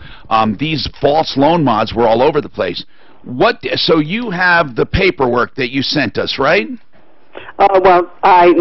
Chandler sent that to you. Oh. I can tell you that I'm this sitting here in front paperwork, of my... what is this paperwork? This doesn't prove anything, this paperwork. No, I don't know what she sent you, quite honestly. Oh, But I okay. can tell you what I'm looking at right now is my loan modification. It was signed by me and Chase on 7/12 of 11. Okay. If you now listen to this, John Fuller. She has a loan modification in writing. She was making those payments and can prove beyond a shadow of a doubt you were making those payments, but her house was foreclosed on. Now, at the Rule 120 hearing, you're telling me, because you were unrepresented, so I can only go by what you're telling me, they would not allow you to present evidence that you made payments. That is correct. The judge Which is the whole reason for a 120. Right, and when I went there, the attorney had presented me with a book, which had all the paraphernalia, all the information I needed. Yeah. However, from a November 10th accident, my vision was great. Listen, none of it. What does this have? Linda, I don't need a bunch of useless detail. I believe you if you tell me this, and when I see it, I'll take the case. I'll take it, and if we need to get an attorney on it, we'll do it. If we need to get a lender on it to give us their expertise, whatever we need to do, we'll take this issue on. But here's the deal. You have to have that loan mod and then proof of payments. I don't understand how they can say you did not make the payments when you have all of the checks that you sent. They held the payments, but they don't even deny holding them, do they? No, they don't. Then why did they hold them? What did they say the excuse was for holding your payments and then foreclosing? What did they say? Why did they do that? What they told me was that I never made the payments, and so what I did... we don't have to go through the process. Once you proved and showed them the checks, then what did they say? They just told me it was too bad. They didn't give me an explanation. Now, come on. You have photocopies. They acknowledge that they held each and every check for 3 years. No, it wasn't for 3 years. They whatever. had 18, but that was enough for them to do what they wanted to do. 18 months. They held 18 months of checks and then foreclosed. That's correct. And they're not disputing that you sent them, but the reason they foreclosed was you missed your payments. That's what they're saying. I think myself, I owned my own water rights, and I had an acre, and I think that's what part of it was. Okay, so Linda, you think someone at the bank literally wanted your property? Yes, and... Now, Linda, so this is where we part company, okay? I'm not going to part company. I'm going to help you, but I mean where we part in opinion. I don't think that someone at the bank said, oh, my God, I want to get my hands on that 1 acre and the water rights, and we're going to engineer a foreclosure. Now, I don't know what the hell the explanation is. That's as good as any of them, but I just don't think so. And I'll tell you why. Because everything is on paper, and we can trace to see who bought your house. And if somebody is stupid enough that it was inside the bank that bought your house, we're going to have a real problem. Or even if somebody else bought it, I can go and see. Great thing about real estate, there's a paper trail. So I can see who bought it, who it was transferred to, and who it ended up with. And Linda, I mean this sincerely. If you truly have that paperwork, something went wrong, terribly wrong. You should not have lost your home. I was not just whistling Dixie. When I said, I'm going to help you, so get me that stuff. Suzanne, I will do that. Tell her how to get that to me. Go on, say what you wanted to say, Linda. I want to say one other thing. Yeah. When I thought it was just me, and when I did a lot of digging, I found that there is at least probably 50 other people in my same boat with the same mortgage company with the same thing that's happened to them. If you can find two, this is not mandatory. I will help you anyway. But if you can find 2 more, would you do that? Oh, absolutely. All right. You find 2 more with exactly your kind of problem where they held the payments, okay? I can do that. All right. Now, Suzanne, this woman does not sound like a nut to me. And this is a very, very weird situation. 303-713-TALK. Now, Barbara wants to ask about Atlas Medical and stem cells. Cheryl wants to talk about a shower, I'm sorry. And Betty... oh, no, we're done with Betty. She wanted to tell us about why it's towing. We also have Eric, bit by the dog. He had some additional issues. And even though we don't think the health club was responsible, John Fuller has some very good ideas, our personal injury attorney, on where he can go for reimbursement. And he thinks it would be a great idea. You heard me talking about home improvements, right? You heard me. And I talked about House Modern, H-A-U-S-S, housemodern.com. You heard me talk about Art of Granite. .net. You heard me talk about buyandbuild.net and the discount building supplies under wholesale. And now I love telling you about K&H Home Solutions. All of these will save you tremendous money. K&H Home Solutions has such a wonderful sale now on siding and windows. It behooves you to listen because this siding is a once-in-a-lifetime purchase. It's a sealed product, waterproof, color through and through, and it's got a rich, beautiful wood texture with a palette of colors. The windows are energy efficient and beautiful. Okay, so windows and doors, 25% off. Siding, 30% off. Easy to remember. 303-421-7100 for details, okay? Or just go and make your own appointment. No obligation. Make an appointment. khwindows.com.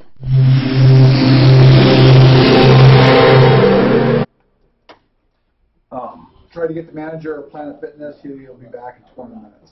Oh, cool. One of the spots to watch out for on the Highway Drive in the metro area right now. Yeah, the Planet Fitness thing, I just get their don't know why. No, get their side of the story. I understand, but I don't know what this guy wanted from them. No idea. Oh, he doesn't like the way it was handled. But, you know, so many times, I'll tell you one, this woman was hit by a shopping cart and fell. She couldn't get up, and the employees didn't know what to do. Eventually, called the paramedics, the ambulance. They got her up. They took care of her. She had a bruise, not a broken anything, bruise. She wanted to sue the store. Because This one of my clients. Because they were lax. They didn't care. Yep. And I said, did they cause the fall? She acknowledged they didn't cause the fall. She tripped. But she was pissed because they were not sympathetic to her.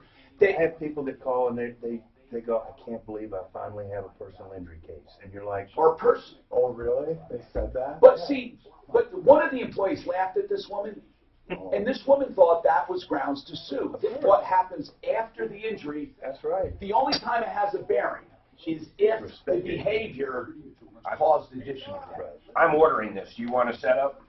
Well, I want to do my own setup, though, because I'm convinced. There is one. I saw it on here that's a self-contained unit. I want to see it. But I don't know if I would buy that or not. Well, I want to see it. Where are you looking? Amazon? Amazon. Oh, you go look. Okay, Amazon. The Zammer.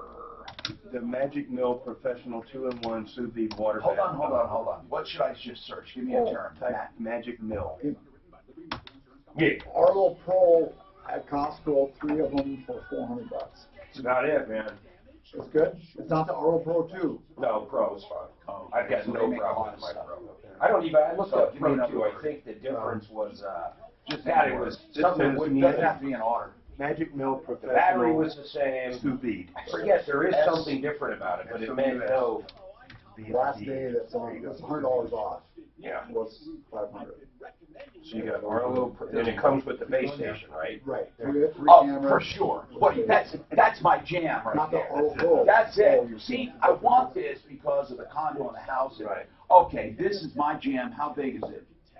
Yeah, they're nearly identical. Oh my God, I'm so happy. This has to be better. Look at nearly this identical. one. Mark, before you order, look at this. What is it? Oh, by the way, I'll come look at it. what's to prevent you from Active buying zones, those units? activity zones, You're just using a big look pot or a back. little pot? Oh, okay. Medium pot? Um, Okay, so really, when plugged that's in. why you have an independent.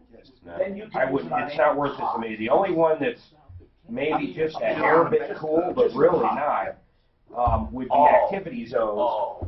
Like if you had one area where your cat always goes, like Mark, a cat tree. Mark, do you You understand? could zip the cat tree and it wouldn't activate Mark, the motion. do you understand you don't have to decide on a size? If you just get the unit that goes in a pot, you can use any size pot you want. Yeah, but I like the idea of having the lid because the water will evaporate. Okay, I'm going to get this is my jam. Look, all in one. Let me show. Where is it? Oh, here it is. How do you get? Yeah, but what else if you How do want I get to it? the there.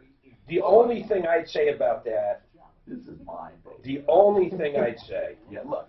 is what happens if you're cooking something bigger? Well, I'm not going to. It's Well, then me it doesn't step. matter. Then I you- don't then entertain. you nail it. I don't like people. How much is it? How we get to the Only part of the problem. $59. No, there's something wrong with it, man. Come on, it's $59. It's a fucking crock pot. No. And you're the crock. No, it's not a crock pot. It's not far from it, though. It's just a crock pot with a temperature Look, control and a water. Well, what's wrong with it? I go with what he's using and Why? it's working. Why? It comes with a rack. I don't know why. Look, it comes with a rack. It comes with a rack. Stir your crock pot. No, this is. I'm getting this. You're getting crazy. You can't talk me. Look at this. Look, comes with that little rack. Yep. Put steaks in. There you go. Look, it shows you 1, 2, 3, 4 steaks right there. He's like Mr. Rogers. No, I'm serious. I'm getting it. Because you set your temp, and that's The it. other one you can bring anywhere, though. That's a whole thing, man. How much are they? $109 for the good one, the good brand. We'll see.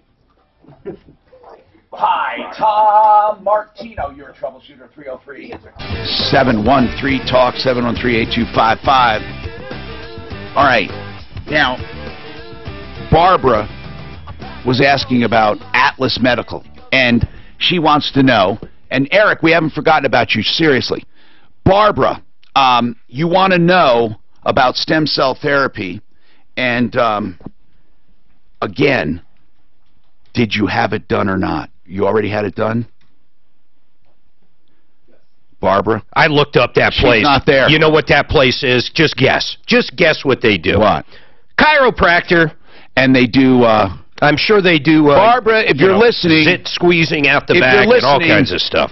Oh my gosh. Let me just put it to you this way, okay? If you're listening, well, whether you're listening or not, I'm going to tell people. Under current law, you cannot ship in stem cells, okay? That's because if you take them out of amniotic fluid, in order to ship them and have them be viable, you must concentrate them and manipulate them into a solution that would be illegal. So, they can't do it under our U.S. law. If you want amniotic fluid that is shipped in and concentrated, then you must go outside of the United States.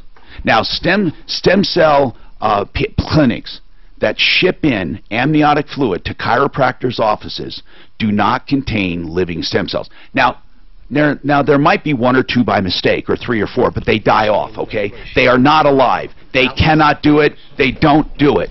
Turn your mic off, please, unless you were going to talk. Okay, so did you want to say something? Yeah, they told her she got 60 to 90 million live stem cells and they injected into her bloodstream. That's where they put it. Yeah.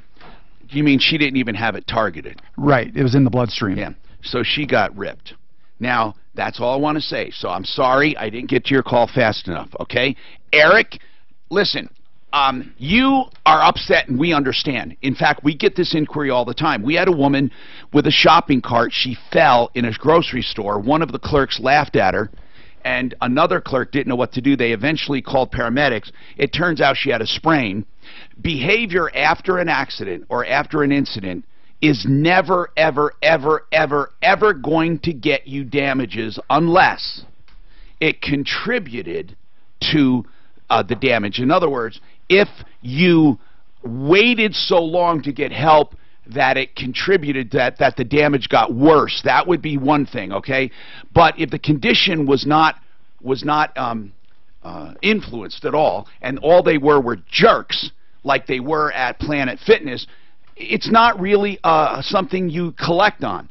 But if you have a dog at a gym, this woman is expected to have that dog under control. John Fuller, if this was you, you'd go after the owner, if anyone.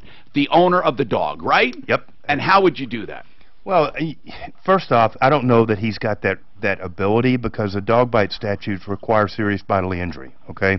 That means something more than just a little hole in his hip. There Yeah, needs to but be an hold on. actual But what injury. about a loss of medical bills and stuff, even if it's not big? Yep. So the dog bite statute is an interesting creature. One, it limits the type of damages in instances where there's not serious bodily injury. Like what? What does it limit? Well, serious bodily injury is broken bone, surgery, stitches, those Let's kind say of it's things. not serious. Then what is it limited to? How about medical bills? If he went to the doctor.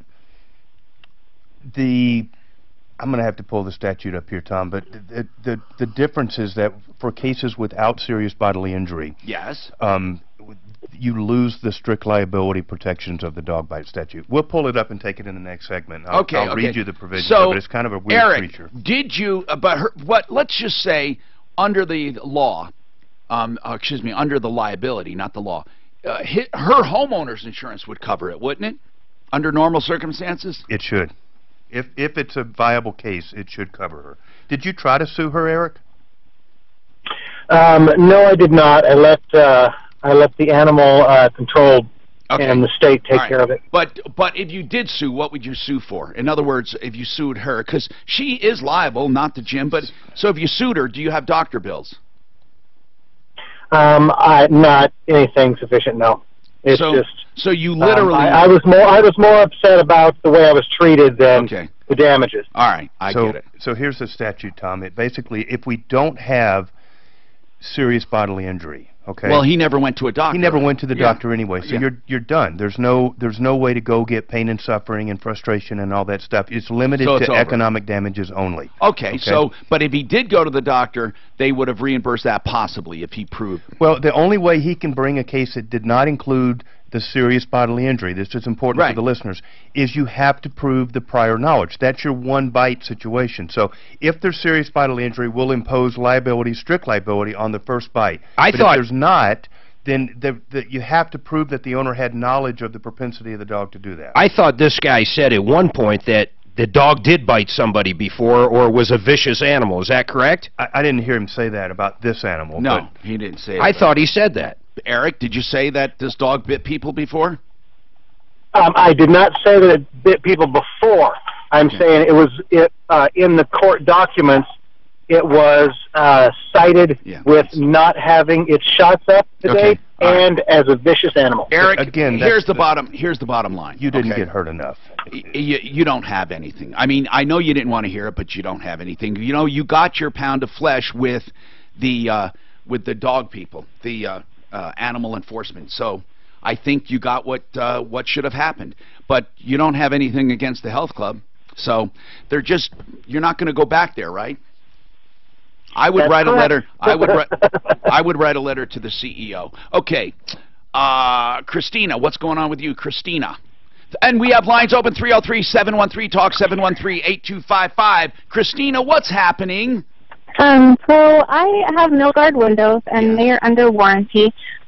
We started this process back in September of 2016, trying to get our windows replaced under this warranty because all of them have failed. Now, Milgard is basically what they call a builder-grade window. I mean, it's not something usually people go out and buy. So that's correct.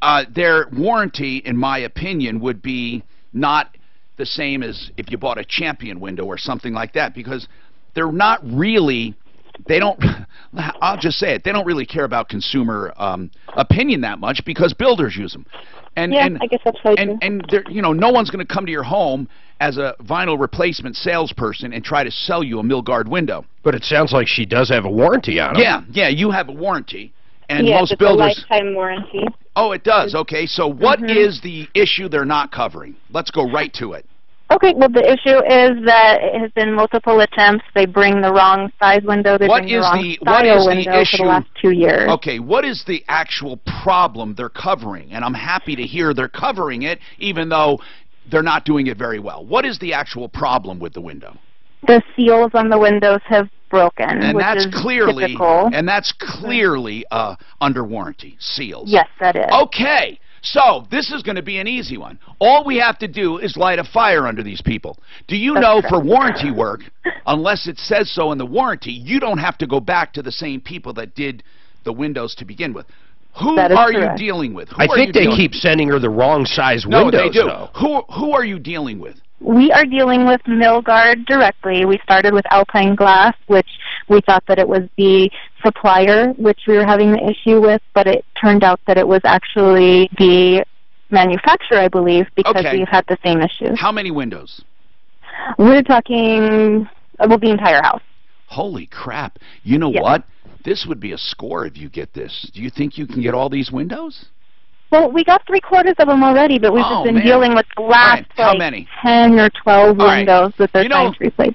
This is made for Deputy Clint. And Daphne, message me if he's listening. Okay? Message me if Deputy Clint is listening to this. This is made for him. I mean, really, because he knows a lot about building and all of that. So, let's put you in his hands. We're going to call them. And listen, your request is just plain logical. Get the damn thing done. Okay, Suzanne, let's give this to Deputy Clint. It's an easy manufacturer of a window is getting it wrong. She's got 3/4 of them already in, so it's a very limited, easy problem, I think, to solve. And it would add several thousands of dollars to our total of helping people. John Fuller, if you had to add up all of the damages you've gotten in your career for people, what would it be about approximately? Have you ever done that? If it's proprietary, by the way, you don't have to mention it. No. But how about a range? I did it. Into the millions? Oh, yeah. Several tens of millions of dollars. Really? Yeah. Okay, we're cool. probably in the, I don't know. We're probably 60? better than $50 million. Cool. Would be my guess. Now, did you ever work for insurance companies? No. Okay. Negative. What did you do when you first got your license? I'm curious. I have been doing this since day one of being licensed. Yes. Really? Okay. I actually worked for a plaintiff's medical malpractice firm when I was in law school and got some exposure to it. But once I became licensed and got out of law school... Did you put up a shingle right away? Within about a year. Yep. Okay. Within about a year. Do attorneys have malpractice insurance like doctors? They better. So that's a lot of money to set up an office in. It is. It is. 303-713-TALK, 713-8255. Cheryl has a shower leak. We'll see if we get one of our experts on that. Joe, his wife's former employer, is disparaging her. That's a good one for John Fuller. Okay, this week and next week, Become the Banker. They're having seminars. Now, you can call and get a direct appointment, but these seminars really cover a whole host of information on investing. I want to say this straight up. Become the Banker is not investing in life insurance because people say, Tom, life insurance is never a good investment. Absolutely right. This is not investing in life insurance like a lot of these hokey, rip-off insurance people try to tell you. This is having a mutually owned insurance policy in order to get the government benefits.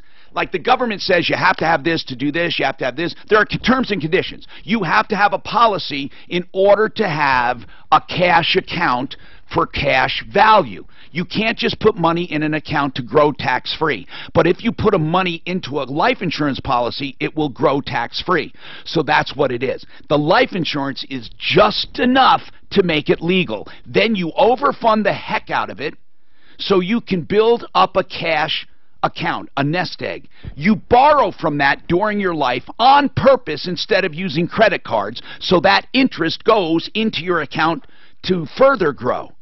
Eventually, you're going to use it for retirement, okay? You'll take monthly checks to supplement your income, and it will be tax-free because you take them in the form of a loan. I want to make this very clear. If you don't take your money, you're an idiot. It'll only end up going to the insurance company and you just get the death benefit. The idea is to do it the right way, and that's why you need direction. Become the Banker. They charge no more than any insurance company ever, but they give you all of this information free. 303-779-6600 or go for a seminar, becomethebanker.info to sign up.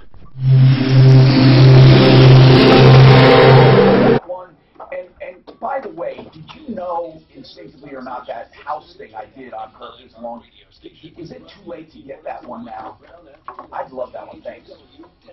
I am so thrilled we now have a chiropractor on the referral list. BrightenYourFamily.com. Homeless woman who needs attorney for cat. That's a good one for you, John. What the I just put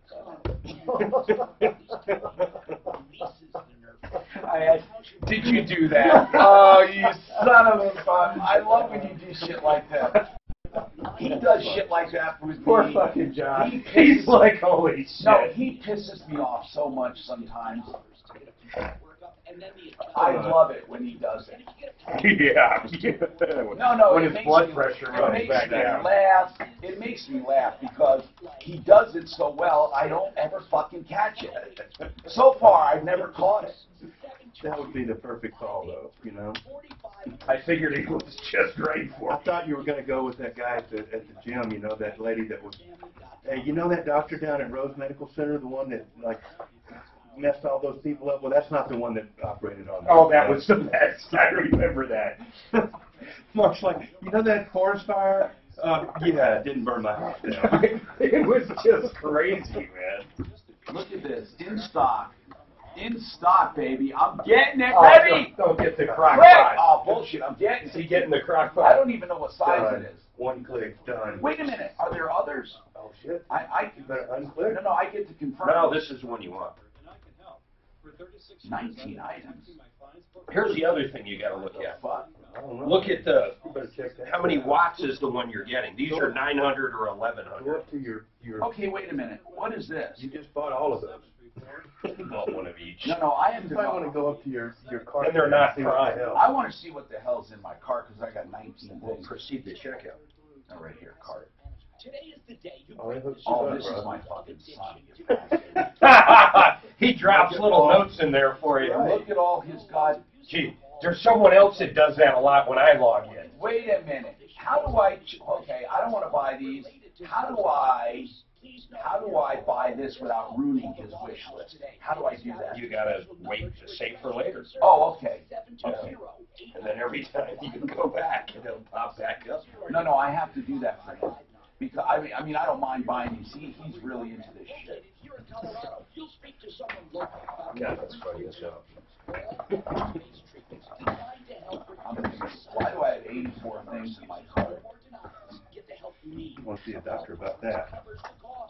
You remember that guy at the hospital that was shooting all those people up? Okay, I'm going to go back now. Right. Yeah, that wasn't good. What are these other ones? Let's see. Oh, this one. Look at this one. This, look at the watts for real, man. This one. No, seriously. Seriously. Oh, here we go. Okay, let's see. I'll look at this one that I bought. You should just buy them all and just wear them on your What is the thing here? How do I get the actual information? Crock pot cooking. Just let him order. No.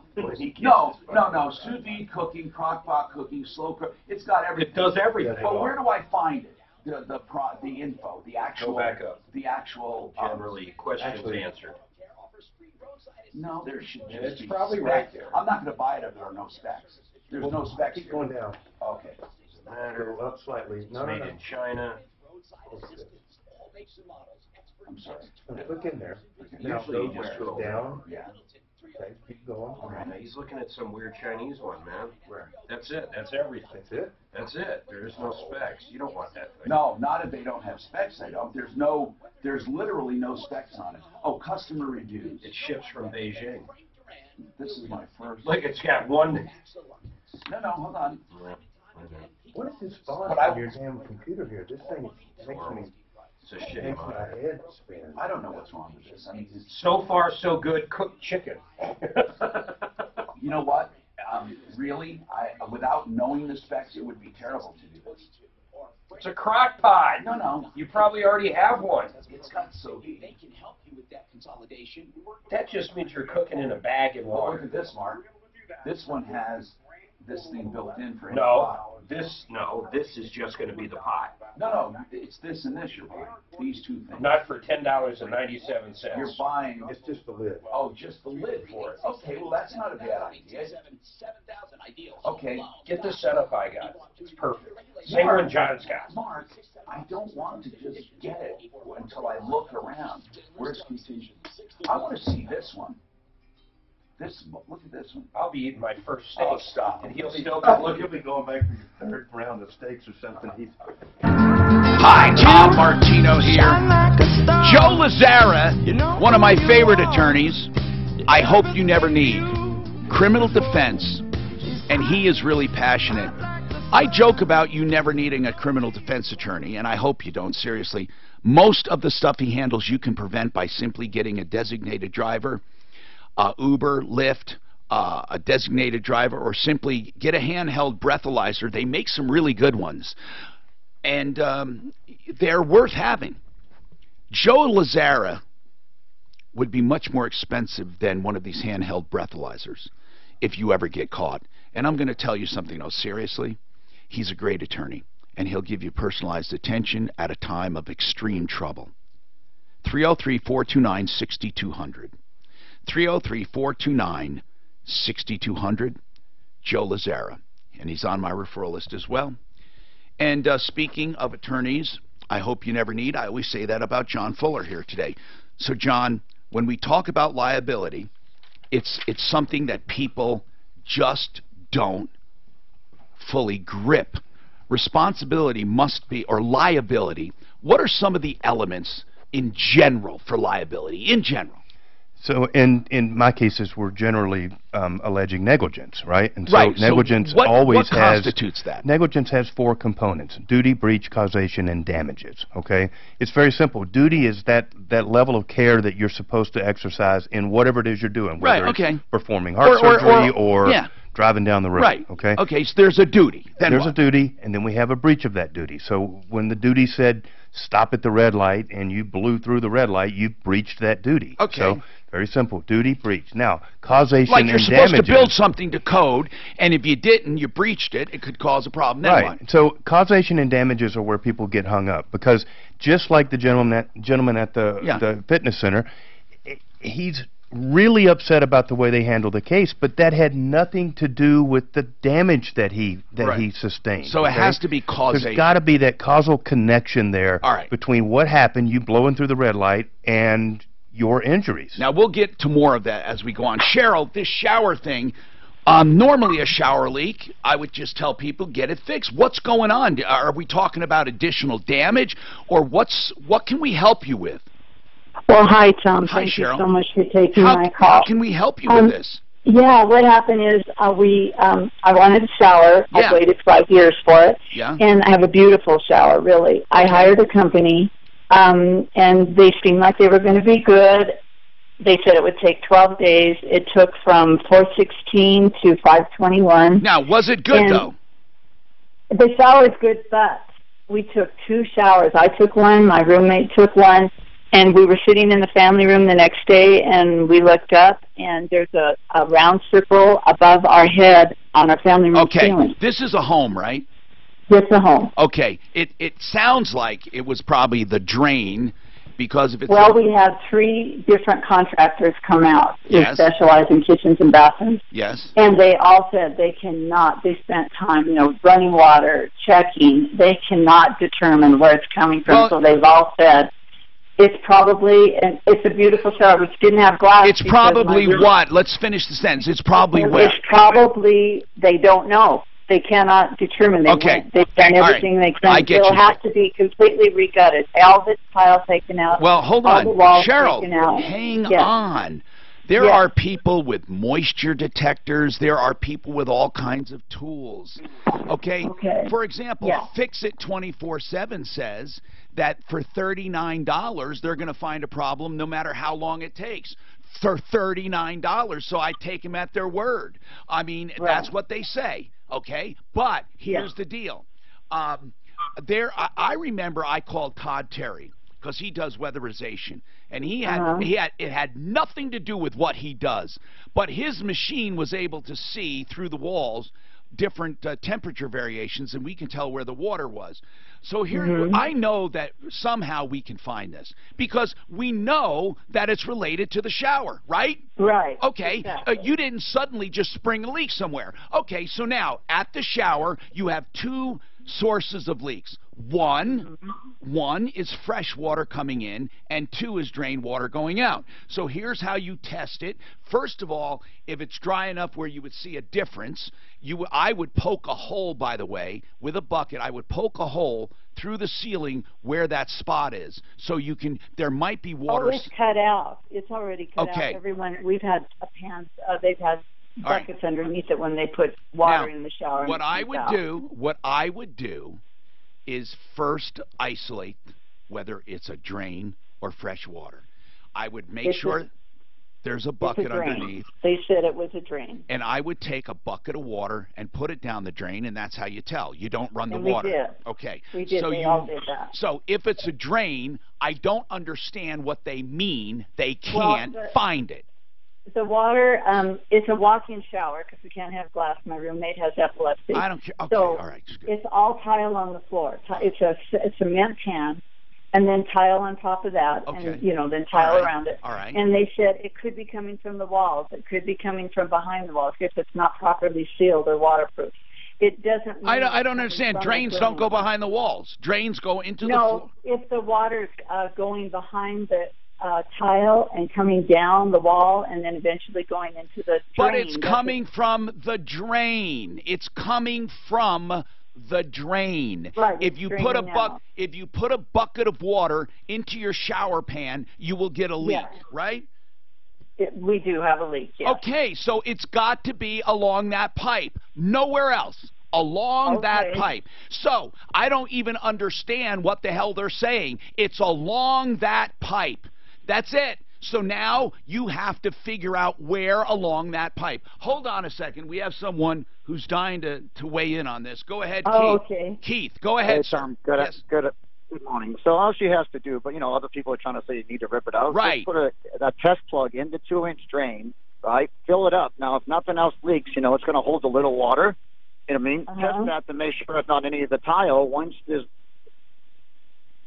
mean, it's not going to be not brain surgery. A big chunk of what you said was not even heard. So hold on. Right. Just hold on. I understand you have a great idea. You're saying you put a plug in the actual drain, fill it with water to make sure that the tile and the grout and all of that's not leaking. Yes, sir. Okay, then after that, what do you do? Well, after that, you let it sit for 45 minutes to make sure there's no leak. Okay, hold on. I have to take a break. We'll come right back, okay? That's a good idea. So then you fill the pan. Once you eliminate that, what do? We'll talk about that coming up, okay? So hang on. Century RV in Lakewood, 32,000 square feet of indoor comfort, climate-controlled, just north of 6th Avenue between Kipling and Sims. Century RV for new and used RVs. And I'll tell you what, you will absolutely be astounded at the prices, especially for new Cougars. Unbelievable. And they have a service department at the place up north off of I-25 at the 119 turnoff to Longmont. It's Highway 119. Go see them, Century RV, 303-451-1111.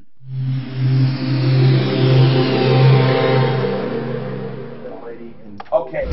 This report. Please, let me say that when I come back, please. CenturyRV.com. 453-1111. Oh my God, thank you. No, that's crazy. This is all right. I wasted 45 minutes with how much time? Philly Slim. Yeah. Oh, you did? She gave me the name of the apartment complex. It doesn't Google it anywhere. I got an address for it that doesn't match up townhouses. It's apartments. And the apartments don't have any kind of a parking arrangement. There's in front of the garage doors and the streets like. Look, they got fucked. There's no doubt about it. But they didn't tow it from the street. That's all I care about. She can't give me the. Why it sucks? Who gives a shit? I want to get the camera footage from the apartment complex. That's scaring the hell out of her. Then get it. She won't give me their phone number. She gave me the wrong name of the place they live. Yeah, but she's got nothing. Why would his wife not give it to you? She's got nothing to lose here. Sheila Jackson Lee is probably the only person in I can Congress tell you who the believes name of the the place. United I googled it. States It doesn't exist. has a flag on Mars. When I put in the address, what do they say? When I put in 12171 Bannock, it's apartments, not townhouses, and it doesn't make sense of where it is that there would be the off-street parking because there's garages right there. So if a yellow car, John, a yellow car, if I drive a yellow car, there's been less accidents caused by people driving a yellow car. Total example. Maybe it's a purple car. Now, granted, there's not as many cars that are purple than other colors. Is there any causation through me driving a vehicle that is more likely to hurt somebody because of the color of it? Could I be held responsible for making a decision like that? Is my question coming across right? I don't think I'm explaining it right. If I know driving a yellow car, statistically, real numbers, is more dangerous than driving a white car, and I make that decision to drive a yellow car. Timberlake? You still are only going to be held liable for the damage your townhouse caused. Even though I knew the risk factor of driving a yellow car. You're still going to have to be held accountable for what damage you caused. There's no timber ridge. Like, if you go down and buy some fucking Lambo downtown, right? It's their town. I mean, they could be 200-mile-an-hour car, okay? Okay. And you run out and you wreck it. No, she's saying that you're still responsible for the damage that you caused, no matter how stupid you were in doing it. A doctor just got killed in Texas the other day after he just picked up his brand new 911 and he was doing like 180. I saw that. He turned it off. He put it in sport mode. If you don't know what the fuck you're doing in those cars, you will die in sport mode. You turn off the computer. I can't help but notice the Democrat quotes. Democrat. Have you? I gotta look this up. You really pissed Philly Slim off. I mean, he's commenting left and right. Yeah. Who cares? See how there's. I just got a resume gal for like a receptionist position. This is not real high tech. And all that she's done, she spent like 10 years working with this stupid bitch. And she canvassed for Bernie. Did you read that? Yeah. I'm like, there's no reason for you to even come to my office for an interview. Oh, you're not going to hire him. Hell no. This lady, look at the first quote on the screen here. You know, it looks about like the pictures they sent. Utilization of this intrusion of Wikipedia through our Russian intrusion. That's what it's all about. She's trying to talk about Wikipedia, and she says Wikipedia. She doesn't even know the damn difference. She's a true What are you saying? moron. I don't know what you're saying. The place exists. They're not lying to you about where the hell they were. She had the wrong. It's Timber Lake. I can't get it. I know, but I called Timber Lake. They said yesterday Timber Lake. They said Timber Lake? Yesterday. Okay, she gave me Timber Ridge. Well, she all right, well, let me meant try to that. call them Timber Lake then. And see if they have. Well, you know, they acknowledge they've had a shitload of cars towed. I mean, the fucking guys, here's the bottom line. They wait for you to park there, even if you're unloading groceries, you walk in, they take the car. Well, technically you were legally parked. Yeah. I do not believe they took it from the street, though. She really doesn't want me to get that video, and I don't. Why? She wants you to get the video, though. Or are you saying she doesn't because it was on the street? Or was it on the street? Wait, where can you get the video? I don't know. I would beg the apartment complex just to say, look, we're on your side, we want to help in this situation. The truth is good. She gave me the wrong address, which I had to reconfirm. She gave me the wrong name of the townhouse complex. Are you sure you just didn't put it down? No, I got it from her today because I couldn't find it from the bridge. Hi, Tom Martino, your troubleshooter. 303-713-TALK, 713-8255. Plumbline Services for plumbing, heating, cooling, electric, and drains. They have half off your air conditioner when you buy a furnace, a qualifying Carrier furnace. Plumbline has a special deal with Carrier. This is not some chuck and jive or shuck and jive where it doesn't really amount to savings. It is a savings. You call, they'll have somebody come out with no obligation to explain it all to you, and that is 303-586-1086 for half off AC right now with a qualifying furnace, and it's best when they're bought together and they're high efficiency, plus you get utility company rebates in addition to that of around $1,500. 303-586-1086, plumlineservices.com. Let's talk to Keith. Keith called in because he heard Cheryl's problem. Cheryl had a shower installed. To make a long story short, it's leaking. She can see it in the ceiling on the first floor looking up to where the bathroom is. How is that happening? Well, they've narrowed it down to a drain. You throw a bucket of water in there and it leaks. But where? How? Is the tile leaking, the grout, the whatever, and going into the shower pan, and does it bypass the drain and get into the ceiling? So he said, put a plug in the drain, fill it up, and see how long it holds water. Now, Keith, that will tell, if it holds water for a long time, what does it tell you? And you don't see a leak underneath.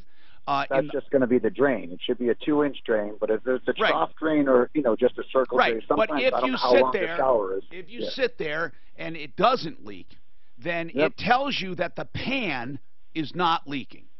Yes, sir. So then what do you do? You just run, like a little hose down there. You put it down the drain, and you see where the leak is. Oh, oh, what a great idea. You take the length of hose, you start deep, and start coming up a little at a time. Yep. From the shower head, they'll make it a hose thread. You can just do some, hose thread to that thread, and it'll be easy. That way now, once you find the general area, that's where you open it up. Yes, sir. I like you, Keith. Get Keith. What is Keith? Get him in as a common man one time. He sounds like a fun guy. Listen, Cheryl, also remember, Fix It 24/7 has that special really for $39. I would take him up on it. As fixmyhome.com. We have more coming up. Stay tuned. Okay. Tell me what you think. Ready? That is a great idea. I know John will know this. Tell me what you think, Tom. Okay? Yes, sir. Construction worker leaves the manhole cover off of a manhole on the street. Correct. Okay? Yeah. Follow me? Manhole covers left off during construction on a road. Okay? Careless driver swerves, hits, nothing to do with the manhole cover. He swerves because he's not paying attention. Hits a pedestrian. Pedestrian then falls into the manhole cover. Wow. What? Who's at fault? Wow. Did you make this up or just?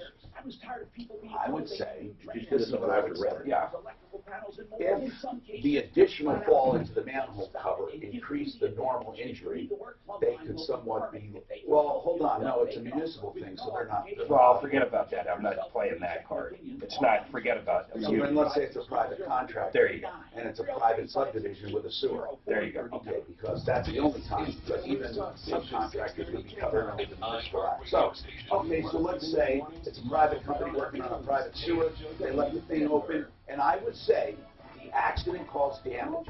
If now she was damaged and fell in, and that increased her damage, I would say they'd have some liability, and if it didn't, then that's just tough. She fell. I'd say they're equally liable. Oh, no, I don't think they're equally liable at all. What do you think?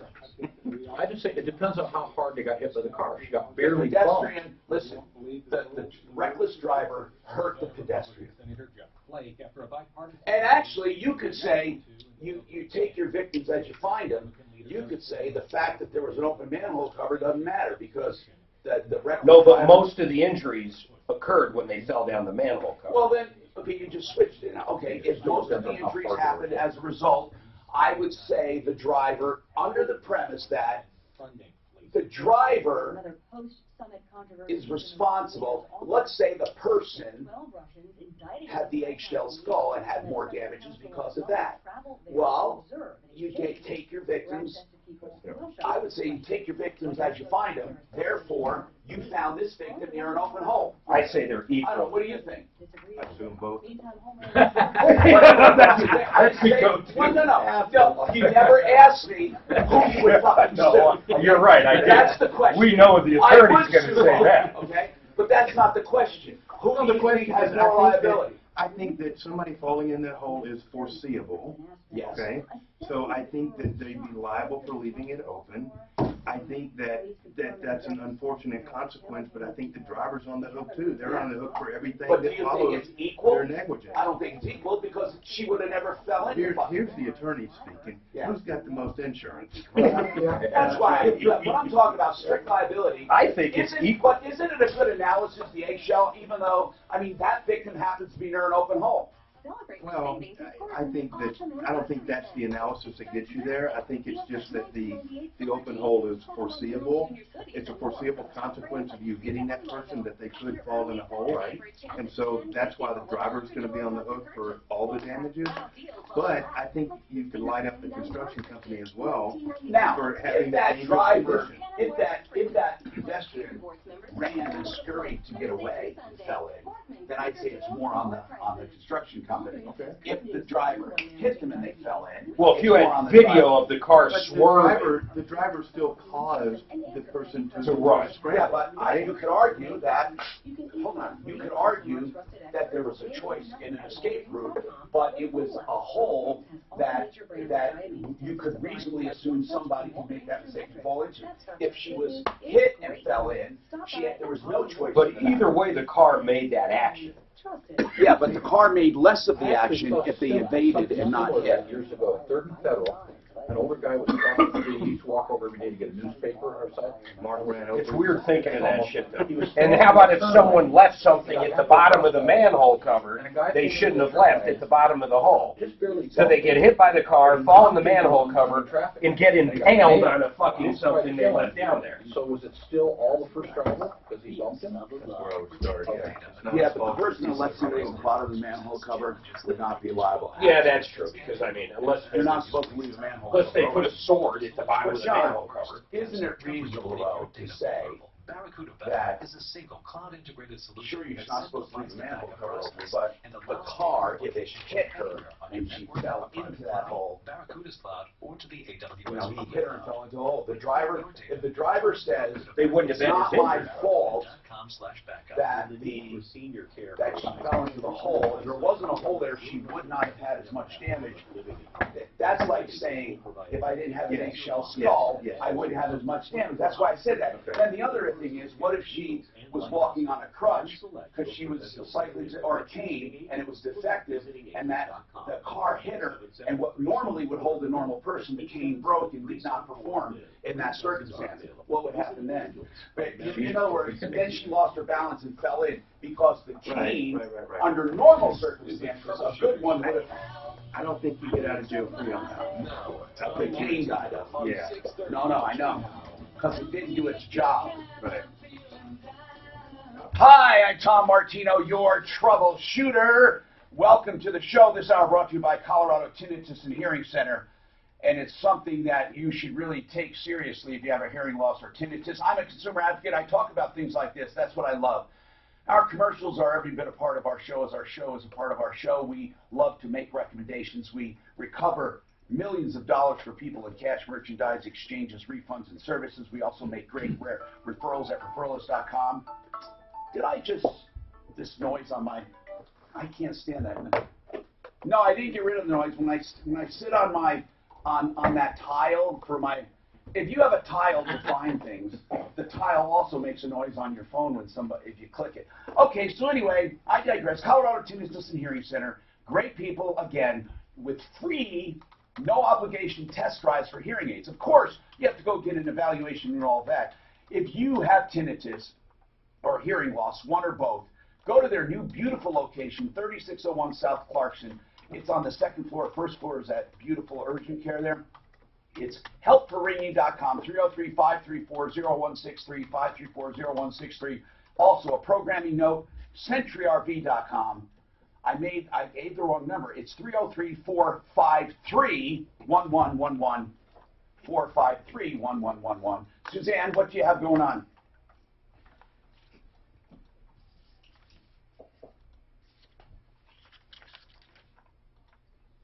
No, I understand. So what does that have to do with anything?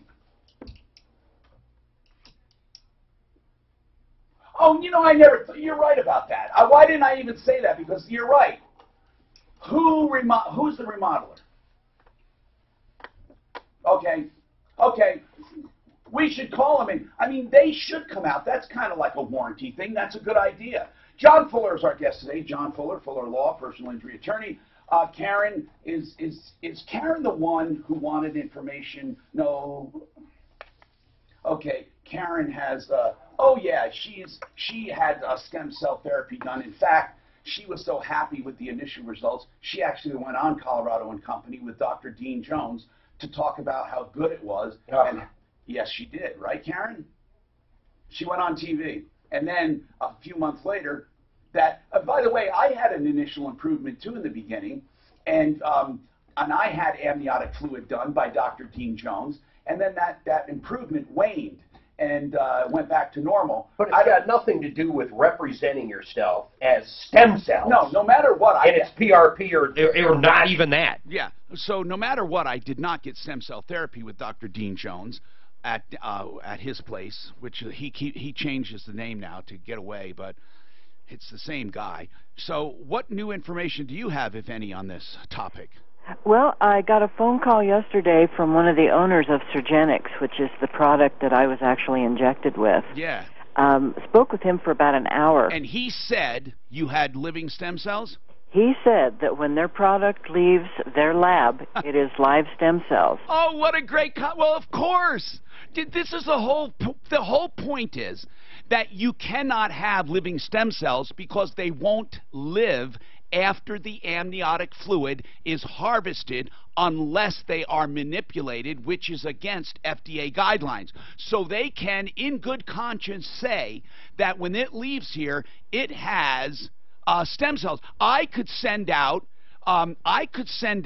a box of lobsters that are live and fresh, and I can say to you, when they leave here, they're fresh and they are alive. But if they get to the place and they're dead, moldy, and old, it doesn't matter how they left. It matters how they're injected. And they are not injecting living stem cells. It's just, what a play on words. What a play on words. He said that they're discovering that oftentimes it's the growth factors that they have.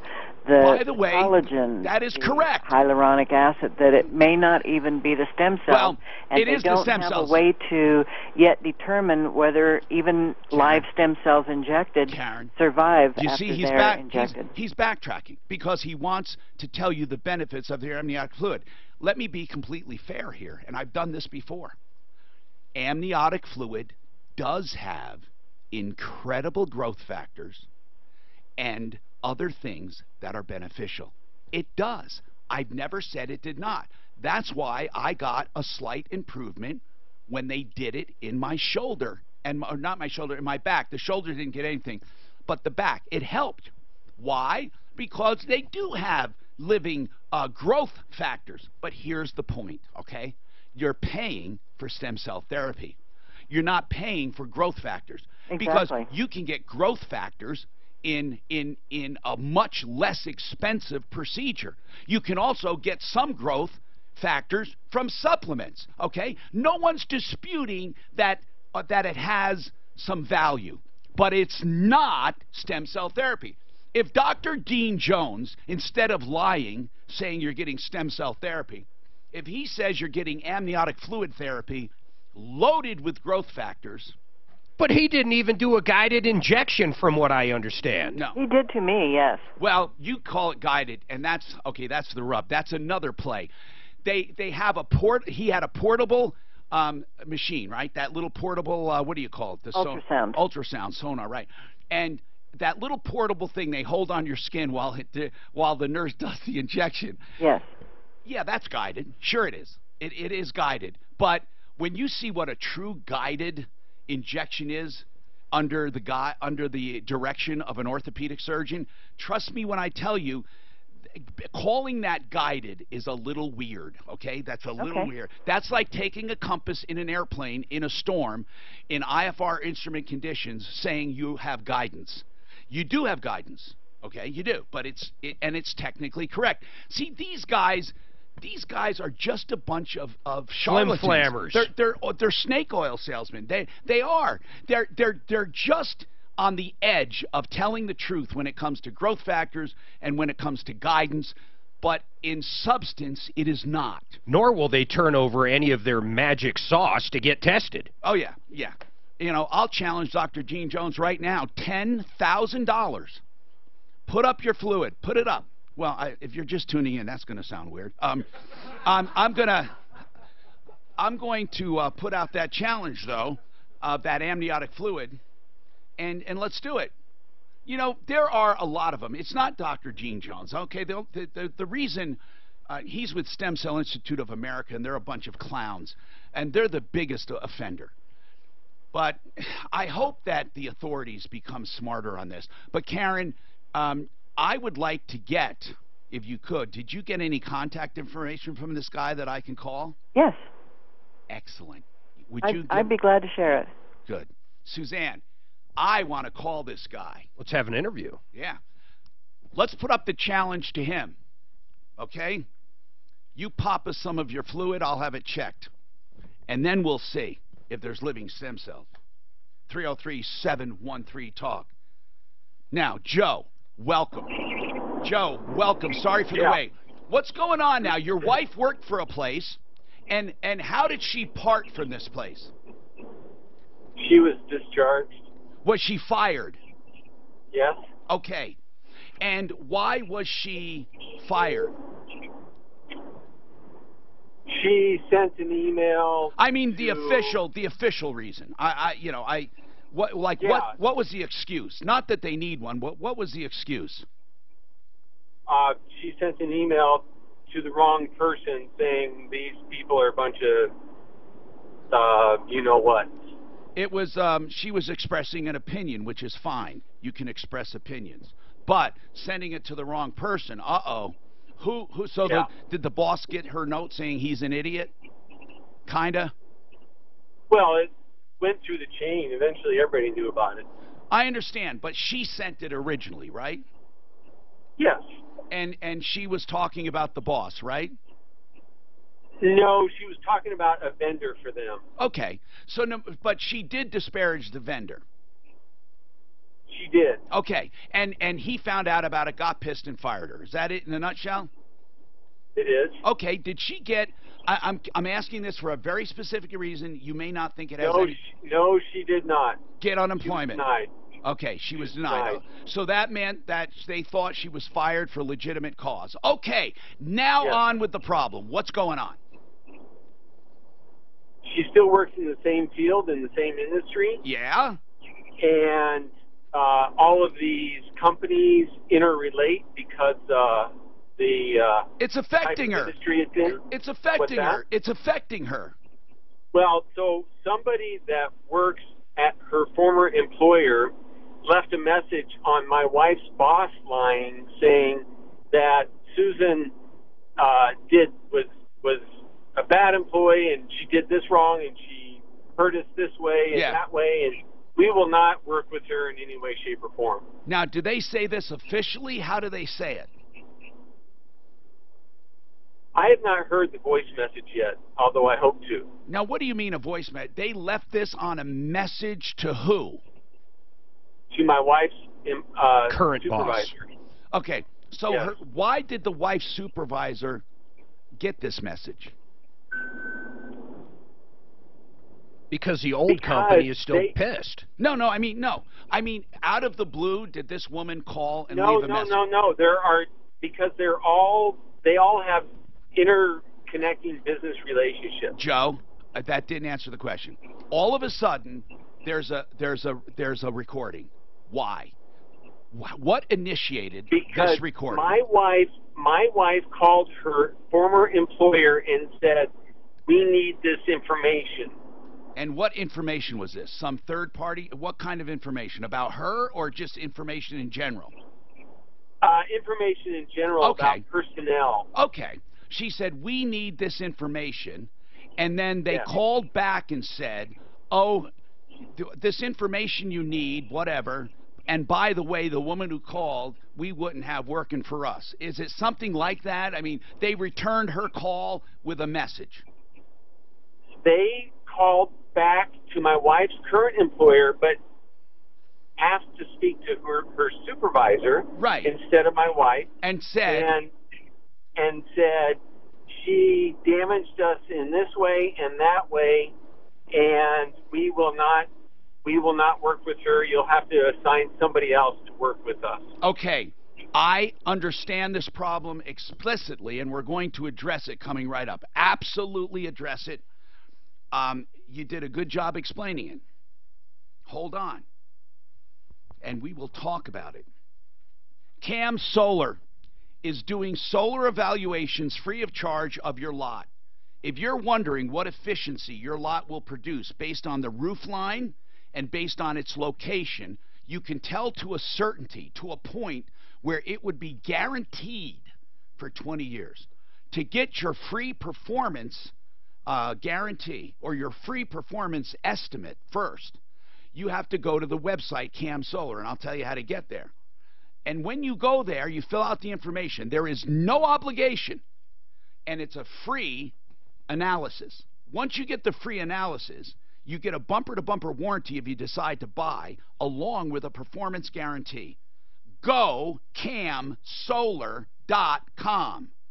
Go camsolar.com. Use the gocamsolar.com, then put a /troubleshooter and fill out the information, all right?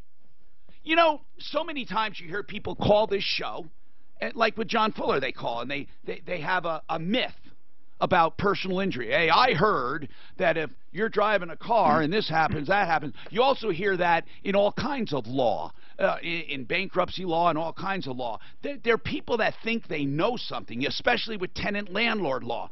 David Salisbury says there are a lot of myths regarding probate. That's when somebody dies and they have property to transfer, it goes into probate. David, give me an example of some myths that people have in probate.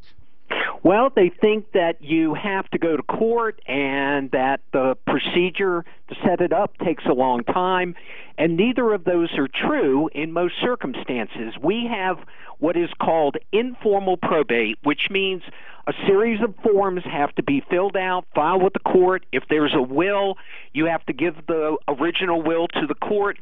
It usually takes at most 2 days for the court to come back and approve it. Now you've been appointed as the personal representative, and basically you're on your way.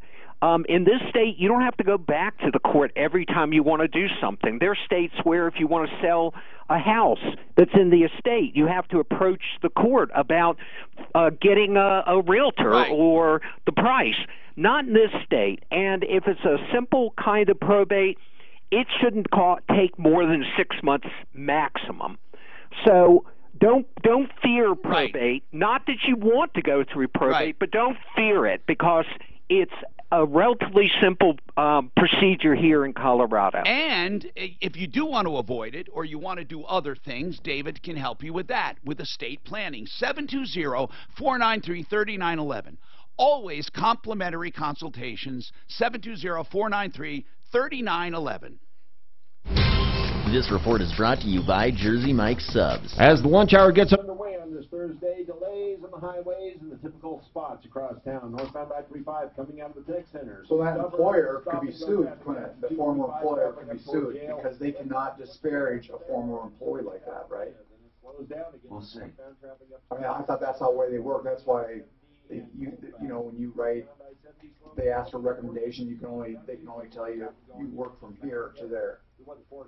John, could you look at this for me? I'm going to talk about it. I'm purposely not rehearsing. Oh, you know, okay. This one looks even better. 6.5, 1,500 watt. How many? That's pretty small, though. 1,500 watt? The wattage is fine, but the 6.5 core. Look how many racks it has. Look at this. It tells me you can fit some stuff in there, but what are the actual dimensions? This one just seems more substantial. I gotta go try to call. Now let's see, on the video you see it in relation to hands. If I don't get back. Yeah, I know. Yep, I know. Mark showed me that Look. he was on this time. So, it's not bad. Only when it comes on. Yep. I want to see if that's what I want to see. This is real life. Let's talk more demo. Jesus God. That's a small state. But now what are they doing? He's Syrian. And now he's cutting it open. He overcooked the shit out of it. Yeah, they didn't show the real inside. See? But look, here's what I'm thinking. Okay. And what I'm thinking is, it says here, 11, okay, pedestal displays, this, saute, bake, steam, stew, roast, rice, and then it has a slow cook, but it says adjusting preset up to 425 for 12 hours. I don't know what that means. 6.5. You said 7 or 12? You said 12. How many did you recommend to begin with, quarts? I would get what I had. I'd get that little 12-quart, 3-gallon. It's just it's not much bigger than this. You know, I know what you're saying. Just a okay, bit now more. that's one. I want to show you another one. Look at this. Now this one is 11 liters, which is more than 12 quarts. But go back, it shows you the dimensions. 6.5 inches by 9 by. But it's tall. By 6 by 9 is. I mean, that's. It's $375 goddamn dollars, so I wouldn't do it. I wouldn't do that either.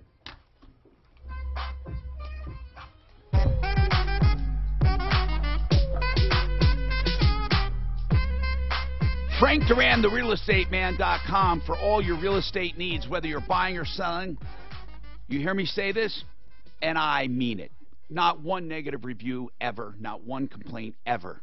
Frank Duran, therealestateman.com, 303-920-1622. As a broker, he'll list and sell your home faster and for more money. If you're looking to buy, I don't know how he does it, but he finds them faster, and he gets the deal done. He is a great negotiator on both ends. That's Frank Duran, therealestateman.com. All right, now, here's what I want to tell Joe. And Dan is listening. Dan was very curious about this. But, Joe, your wife left a place of employment. The reason doesn't really matter, but she was writing something in a memo or in an email that people saw about a vendor she didn't like. And anyway, now she called her former boss because she's in the same industry. She asked for some information. They called back and did not call her back, but they called asking for her supervisor.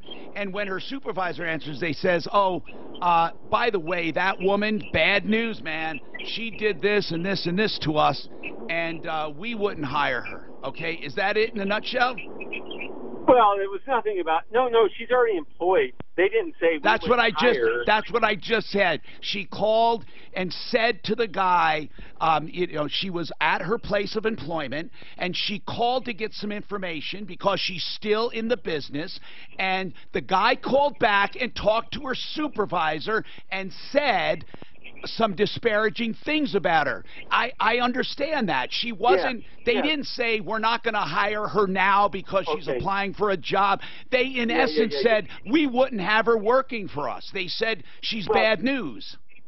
Here's the more important thing. This all revolves around a specific report that is shared within the industry. 6 months before my wife was let go, her boss came to her and said, "You're to relinquish this report. I am assigning it to somebody else." Okay. When this other person called and left a message at my wife's boss's voicemail, she said, "Oh, and that lady, my wife, totally screwed this up, and it is costing us a fortune." Well, that's not true. The thing is that the disparaging marks. Okay, Joe, I'm going to give you the short answer. Okay. It's called freedom of speech and opinion, okay? Now, I'm telling you straight up, you think you have something. I'm telling you it's freedom of speech and opinion. I don't think I have something. Oh, no, you don't. You know, and now listen, this is not a legal analysis, but let me just explain something to you. If you wanted to do something, let's say you did, and I know John Fuller will agree with this, you have to have damages, and you have to have a causation and a damage. So here's what you need to do. You would have to prove that those comments damaged her, and to what degree. And that's what you'd have to do, okay? Otherwise, by the way, even if they're not true, you'd have to also prove that. Because people try to sue me all the time for disparaging remarks. They have to prove I'm lying. They have to prove that I did it with intent. They have to prove that all kinds of things they can't prove. That it damaged them, and to what extent it damaged them. John, you know, you're my coach in a lot of these things. Tell them, is right or wrong? I mean, isn't it mostly just talk? People put too much weight on it. Right. So you're absolutely right. The beginning of any analysis starts with what the damages are. What has come from these comments being shared with your wife's new employer and everything else. If there are damages that she suffers and many other elements are met, you can bring defamation actions to collect for those damages. But simply being a voice of constant harassment out there as far as telling the new employer that that she's bad, that unless they say, "Oh, we just got a voicemail, you're fired," and there's factual inaccuracies, then there's nothing to really go with. That's right.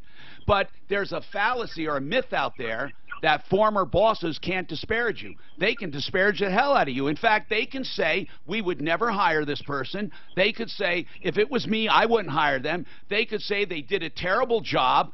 They just have to be able to back it up. That's it. Otherwise, it's a lie. Right. There's a definite line between my opinion is fill in the blank and this person stole $1 million from us. Now, many companies have policies where during a job performance reference, they simply verify employment and say satisfactory or unsatisfactory, or don't even go that far. They simply verify employment. So I know it's a pain in the ass. It is.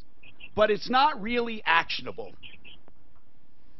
That's fine. I'm just finding out whether or not there is anything we can do. It sucks. Well, it's unprofessional.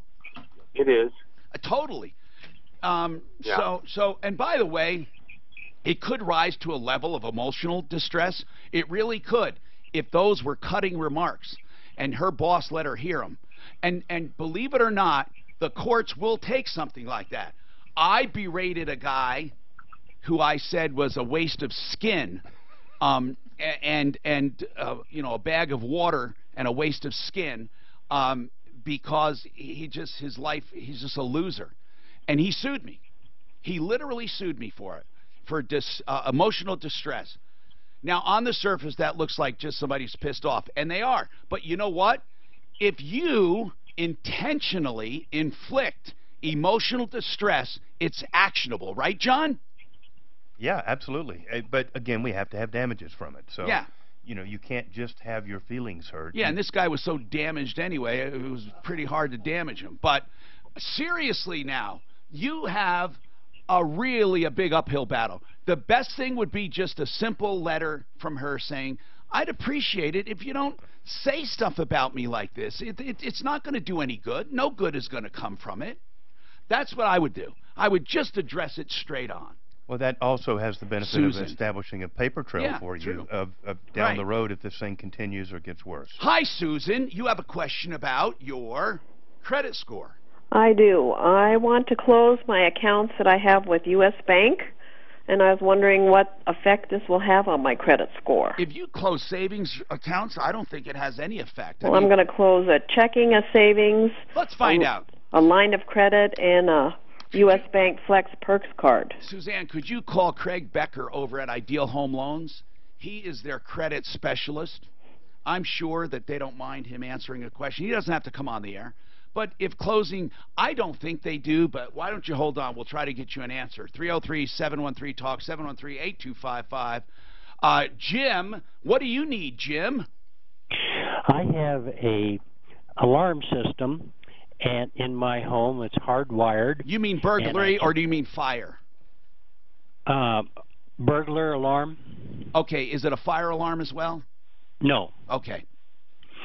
I installed a new battery because the system told me that it needed a new battery. And then I have problems with it. Who installed it? The horn is not working. How old is the system? Sometimes it fails to arm. How old is the system? My real problem is I can't find anybody locally. Jim, who installed it and how old is it? It's probably 20 years old, and I don't know who installed it. Okay, gotcha. 20 years old. You're not going to find anyone. I'll tell you why. This is one of the industries that sucks, like the satellite TV industry in this regard. Satellite TV people will not come to your home to fix something. They will only come to install. That's it.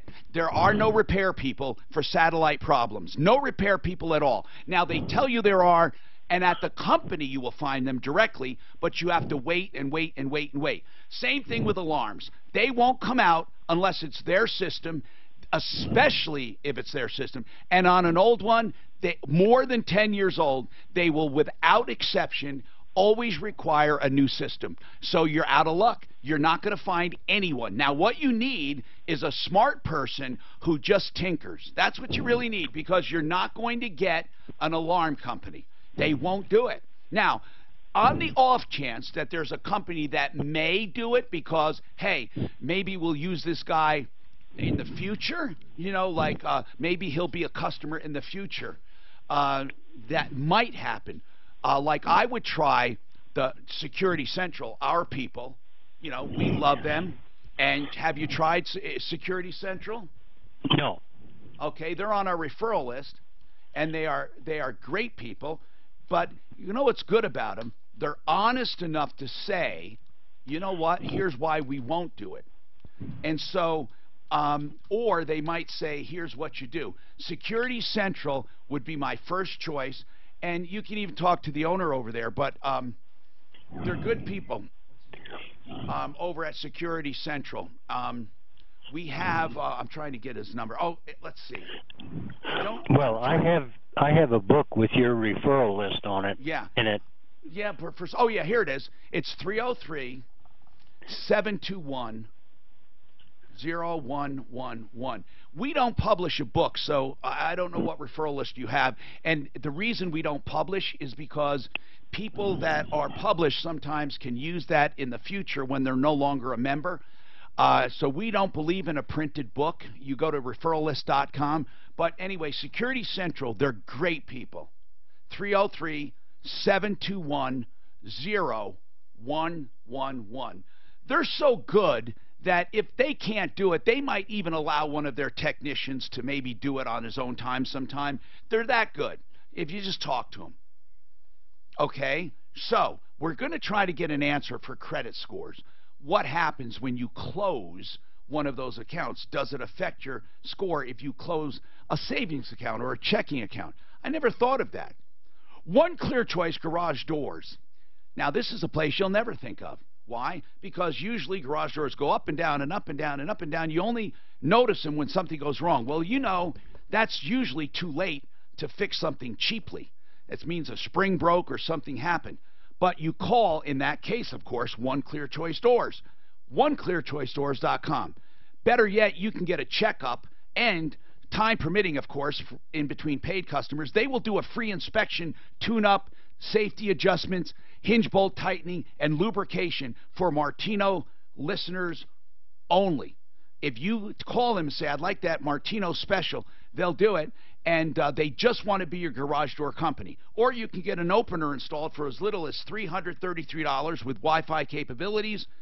And here's the other thing. If you need a whole door, they do doors as well. OneClearChoiceDoors.com, 303-565-6409. This is Denver's talk station, 630 K-How, an iHeart radio station. With Ross Kavinsky Mornings, Michael Brown, I'll tell you, insults, lawsuits and insults, you don't know how many people want to sue over that shit. I go to it every day. But you're right, so if that company fired her, now she has damages. Yes. Yeah. Or if they didn't hire her for that same. Yeah, I think he said something else like, we won't do business with a company that has that person as an employee. And that gets a little bit trickier, and then she might definitely lose her damn job for that one.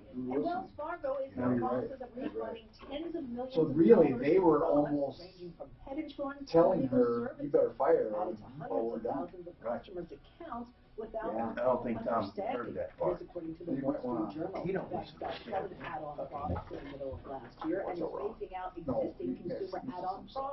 Right. When, you hear that a lot, but it's got 18 other things going on. Right. That's and I see that. Right. We get that afterwards. We get calls, emails saying, Right. You know, a lot of people call. Not a lot. No. And in online search results with Right. reputation Especially if they feel they're calling code 568-7906 now. A lot of times you know Reputation analysis. well, you've had to do it, but in your business, you probably let them ramble till let them get as much as I need to get to go down the road. They're like, I mean, there's some that just, I know from the very beginning there's not a chance in hell that I'm going to take it. You know, want to talk to somebody. Sometimes you just have to be nice and be that person. Yeah. Other times you're like, No, how it is, I get it all the time. sometimes it's interesting, like the lady that emailed me, I'd like to, you just want to hear the story, but it's not. Well, it's going to be hot today, plain and simple. With a high near 100 tonight. Still looking. What's that? Oh, I thought you were still. Oh, no, I'm still looking, damn it. I don't know, man. I swear I had this lady email me. She got an involuntary mental health hold a while back, and then it now has PTSD and all this kind of crazy From that. apparently. At least in their mind. It's Why do you get the nuts? because I have a web page that they can send me an inquiry off of. And so the ones that you know you're getting in trouble when you open the email and it's like 4 pages, single space. You know. Yeah, and margin writers. Those are the words. Margin writers. Oh my! Or when they also add a little pencil. Right. Those are the real psychos. Yeah, if you can't, you know, break up your paragraph to something less than 4 pages, you know. Single space. I can tell the story of creation. Get anyone? Hi. Tom Martino, your troubleshooter, 303-713-TALK, 713-8255. Welcome to the show. Wow, are we busy today? SimplyFloorsInc.com for all of your flooring needs, and you'll save up to 50%, normally 30 to 40%. Just go to the website to make your own in-house appointment, SimplyFloorsInc.com. simplyfloorsinc.com. The owner has made a pledge that he will give top quality merchandise. Of course, the same as all the big exchanges or mills or depots, but with more savings. He's just going to pass it on to his customers, and it's serious. Simplyfloorsinc.com, 52nd and Ward, southwest corner is the showroom. You'll never be disappointed with Buddy Mitchell. Simplyfloorsinc.com. I might do something I've never done before on the show and dip into my mailbag just to give you an idea of the craziness that I actually endure and some of the questions I get. Seriously, it would be fun. Not all of them are crazy, but I would love to really just go in and show you some of my stuff. Okay? 303-713-TALK, 713-8255. I think you'd be interested. Right now, we're trying to find out about credit scores. Is Clint there for follow-ups? Is he there? No, he's not in here. Okay. He was going to give us... And I'm still trying to reach the credit expert, Tom. Okay. Susan, just hang on and we'll try to do it. John Fuller is here, Fuller Law. We do have some emails for him, and that's good. And they want to know, motor vehicles and slip and falls are personal injury. What are some other personal injuries that you deal with? Because they think they have one. I don't know. They're not telling me what it is, but they say, does he handle other injury cases? And I'm not sure what they're talking about. Doesn't personal injury make up about 70% of them, or what? Well, I mean, yeah, but our injuries happen in a variety of different ways. I mean, well, you have medical stuff, right? Yeah, we've had medical malpractice cases. We've had just bizarre things that happen that result in injuries, like, you know. Give me a general category. Like med mal is one, motor vehicles another, premises, owning property. What else? A big. Does that cover it? That really is the bulk of how people get injured. There's also subspecialties of workers' compensation type things where you're injured at work, but even those typically fall in a couple of categories such as auto accidents or workplace injuries. But person to person. Yep. You have individuals, and most of the time when somebody sues an individual, it's anger, isn't it? Generally, yes, and the problem with those cases is when you're suing on principle, it's really difficult to get an insurance company to step up and cover those kind of things. Now, I'm not asking if you've covered this or you did this, but have you heard of any cases for emotional distress only that actually got damages? Just infliction of emotion. Oh, sure. Really? Yeah, you bet. Like where somebody berated somebody and they had to pay damages. How about your spouse is killed? What do you mean by that? Well, someone kills your spouse. That would be emotional. I see what you're saying. Of course it would be. Of course. I was talking more of the verbal kind where you assault someone verbally and they collect on it. Okay, what stands out to you, Deputy? Oh, Suzanne has a follow-up too. Yes, well, Suzanne. Real quick, Tom, remember Leonard with the Bonamasso meet and greet, and then we had Wayne. Leonard got resolved. I finally heard from Wayne. He looks like he is resolved as well. They've reached out to him, and they're going to send him a confirmation email for him to do the meet and greet as well. All right. Okay, and Pro Auto Care has the reason I'm telling you this is because somebody's asking. It's 36,000-mile roadside assistance. Okay, they want to know how that works. If you have something done, from that point on, there's 36,000 miles where they cover you roadside assistance. It's like you become part of that family. And it's also, they guarantee every single repair. 303 Pro Auto is their number, and 303proauto.com is the website. But it's 36,000 miles. I know that's hard to believe because really, if you go there for all your maintenance, you're always going to be covered. And also, they send you emails and texts on everything. 303 Pro Auto. Susan wants to know about her credit score. We're still trying to find out. But everything that I can find so far, Susan, says checking accounts and savings accounts, having a checking account is a positive. Closing it could affect it. Savings accounts have no effect except if the money goes away. Do you hear what I'm saying? Having money in savings helps a credit report, not the savings account. If you switch savings accounts, it wouldn't matter, or if you put the money from savings into your checking account. But are you planning on just taking the money out and spending it, or what? I was just going to take it out. The U.S. Bank has started a maintenance fee of $25 a month. They're crazy. What? For savings? Well, I have a checking, a savings, the equity line of credit and a U.S. They're crazy. credit card. All right, I need to know this, though. Are you going to just open accounts at new banks? If so, it's not going to affect you. I'm not going to open another account, no. What are you going to do with the money? I can just put it in one of. Okay. I have a credit union account. All right. If you have money in an account, that's what counts. If you close a checking account, it could affect you. It could. And they like to see a checking account. Okay. So as long as you have one. Okay. And then savings, it's the amount of money you have. Even though you don't have to put it down anywhere, it shows that you're more creditworthy or stronger. And that's one of the deals. Troy, what's going on? What's going on with you? Yes, sir. Hi, Tom. How are you? Good, man. What's happening? Hey, so I bought a car from Shortline Eurocars. Okay. We negotiated the deal and signed off on the paperwork. When I went back and looked at the paperwork again, I noticed that they had charged dealer handling. Wait a minute. It wasn't on the first one? So it was never disclosed in their advertising. Wait a minute. No, you said you signed off on it. When you signed it, was it on there? Yeah. Yes, it was. Okay, well then it's a moot point. You agreed to it. Well, okay, but in the negotiation, none of the negotiation figures that we discussed included dealer handling. No, I understand, Troy. Sorry, so you could have said, yes. Oh, wait a minute, there's a problem here. We negotiated a price, and now you're asking me to sign something with an additional charge. But you went ahead and signed it.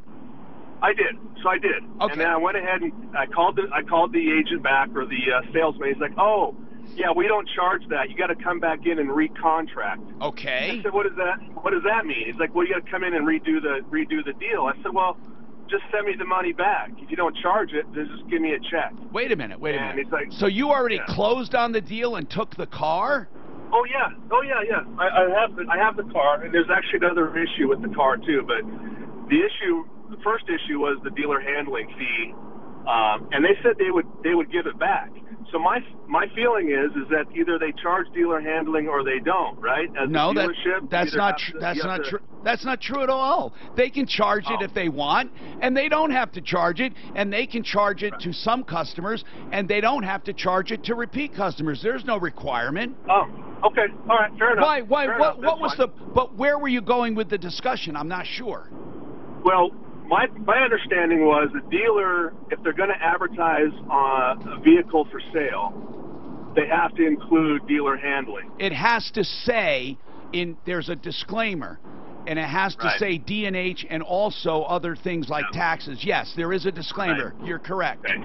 So their advertising does not disclose that. Well, if you show me an ad that does not disclose that, but they're willing to redo it. Yeah, but they still can't the advertising itself will violate state guidelines. I got you. But I want to see it first, okay? Please send me it, because if that's the truth, then you have a complaint. You do. You have a real complaint, and you can do it and file that complaint with the Dealer Licensing Board, and that's under the State Revenue Department. But I'd like to see it, because I have never seen one where they forget to put it in there, unless they don't charge it, okay? But that's the way it usually works. I started out the show talking about a fantastic place, House Modern, and House is spelled H-A-U-S-S, housemodern.com, for splendid wow, and I mean wow factor for sure, bathrooms and kitchens. Some people say, well, that must be expensive. Well, they're not that expensive. They have some value kitchen, beautiful. But no matter what, okay, it's not going to be for fix and flippers. This is for your dream home, and you'll see why. Because these things are spectacular. It's the entire package from the floor to the ceiling, and I mean everything in between, including appliances. That's House, H-A-U-S-S, and that reflects the German design and engineering background for meticulous excellence. If you want to just sit back and wait for the wow, this is the place to do it. You'll drop your jaw in amazement. 720-325-5040, 720-325-5040, or you can just search Modern at referralist.com for House Modern. This report is brought to you by Express Employment Perfect. Slow speeds in the highways and the typical spots as the lunch hour continues across the metro area freeway system. Both directions of I-270 slow on the approach to Vasquez. Watch out for delays there. I am shocked at people who sign shit and then want money back. Do you know how many pieces of paper he had to go through to sign this? I don't understand it. Well, it's on the main sheet, too, your finance sheet. It must be paid cash for it. Right, and that all with taxes and all that stuff, yeah. I don't know how you miss it. Well, he didn't miss it. Some dealerships you can't. Afterwards, He definitely missed it. He didn't notice it till he got home, he said. Well, then wait a minute. Then why did he sign it? I don't know. But some dealerships, like Arapahoe Hyundai, they literally can't take it out. They made it to where their computer system, they can't even remove it. So they might subtract that amount from the price of the vehicle or add it to the trade-in. You can't show me an ad without it. No, I bet you're right too. Especially a car dealer. Unless he takes it. Unless it was a complete mistake. I mean, that can't happen. Where do they even advertise anymore? I mean, do people go to the Post and look at pictures of fucking cars anymore? I mean, honestly, where do you do it? Paper, it's about 4 pages. I mean, I went to their website, this short-line website. They don't have prices. I looked at that motherfucker at the Post and I said, you know, someday your paper's going to be out of picture. And we're not even going to use a paper. This was like 25 years ago. Lady called, I took her number. She's 2 elderly friends who went to a stem cell clinic seminar yesterday, and they are still dropping your name. They said it is legit.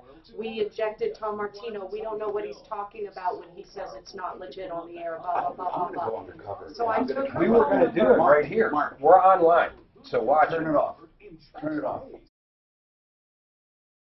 Plus will work for you. We'll even send you a free bottle to put to the test. The debate is over. It's not fish oil or krill oil. It's both. And now it's free. Just pay $4.95 for shipping and claim your free bottle. Call now. 1-800-361-1841. 1-800-361-1841. That's 1-800-361-1841. Ross Kaminsky, mornings 5 to 10. One of Fox News' most effective defenders of Donald Trump, Judge Jeanine Pirro, is out with a new book, Liars, Leakers, and Liberals. Judge Jeanine joins the show Friday morning at 6:10 right here on 630 KHOW.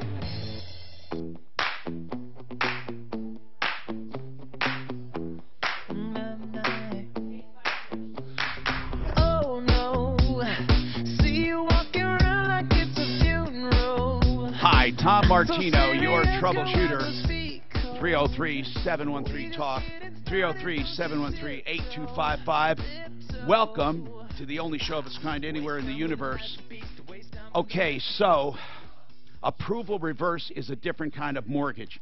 It's for people who want to take a loan on their equity and not pay it back in their lifetime. It accrues against the house. This is a terrible idea for some people. It's an excellent idea for a small minority of people because they have this equity, they need the money to live on, they're going to stay in their home, and it fits the bill. No other product works like it for some people. To know the truth, whether it's good or not, I recommend Joan Sullivan at ApprovalReverse.com, because if it's not good for you, she'll tell you. And she'll also give credit counseling with this to make sure it's the right thing. ApprovalReverse.com, 303-771-3528. Okay, so. I got a question for John. John, where does it end in a car accident? So someone hits me, and it's their fault, causes damage, but because of them, I'm late to work. And because I'm late to work, I get fired because I've been late before. Where the hell does it end? Okay, you're talking about consequential or subsequential damages. Is it called consequential or subsequential? They're both kind of apropos, but they're damages that follow as a result. What he brings up a good point. Some people make a daisy chain that never stops. That's true, and you know, some of those, really foreseeability is kind of the test for those kind of things. If it's foreseeable, if the consequences that your actions could have foreseeable, done it. yeah, that's kind of the causal connection that we were looking for. Yeah, I give that example of a FedEx driver or somebody, not just FedEx, a delivery driver. They miss $1 million real estate deal, or the docks aren't there. The guy walks. Everything goes up in the air. He loses his home. I mean, his life is crap. I mean, you can't equate a delivery with $1 million. I think that'd be a hard stretch, you know. Man, Ty, what's happening? Ty? Yes. What's going on? Yes, I got a question. Yes, sir. Like, attorney, he got my wage. Yes. He said that he sent me a paper to my address, which was the address I never lived at before, and so he sent my paper to the summon to the wrong address, and I never got the summon, and then I missed the court, and then suddenly I saw like money withdraw from my paycheck, and is there any way I can... Ty, when this money is missing, how did you find out it was a garnishment? From when I saw it in my paycheck. I know. Does it say garnishment? Yes. Okay. Did you go to your HR department? Is this a big company or a small company? Big company. Okay. They have a writ of garnishment there. Okay? Yeah. Can you ask them for a copy of it? Yes. No, this happened already, and I have it. No, okay, good. That's what I'm asking. Now, on that writ of garnishment, there's a case number. Yes. Okay. With that case number, you will find out where it's filed, and when it was filed, and how it was filed, and we can walk you through that. But you need to find out when it happened. Or are you aware that you owe this bill and they took you to court? Are you aware of it, or was it out of nowhere? What happened with I'm just asking straight up. I think he acknowledges it, but he's upset because he didn't get served. No. I'm asking. No. Go ahead. No. What happened, sir, was I wasn't aware of the bill. It was my dentist bill. Okay. So you're not disputing that you may owe the money? Yeah, I owe the dentist some money. Yeah. Okay, but what are you upset about? That is hard to. Like, I know what you're upset about. He didn't know about it. Did you say he never tried to just bill you? Well, no. What I'm upset about was that the attorney that garnished my wage, he sent me the summons to the wrong address, which I never lived there, so I never got the summons. Right. So you never were served, is what you're saying. Yeah. Okay. Now, Ty, listen carefully because we're running out of time, and we can help you, but you have to know this.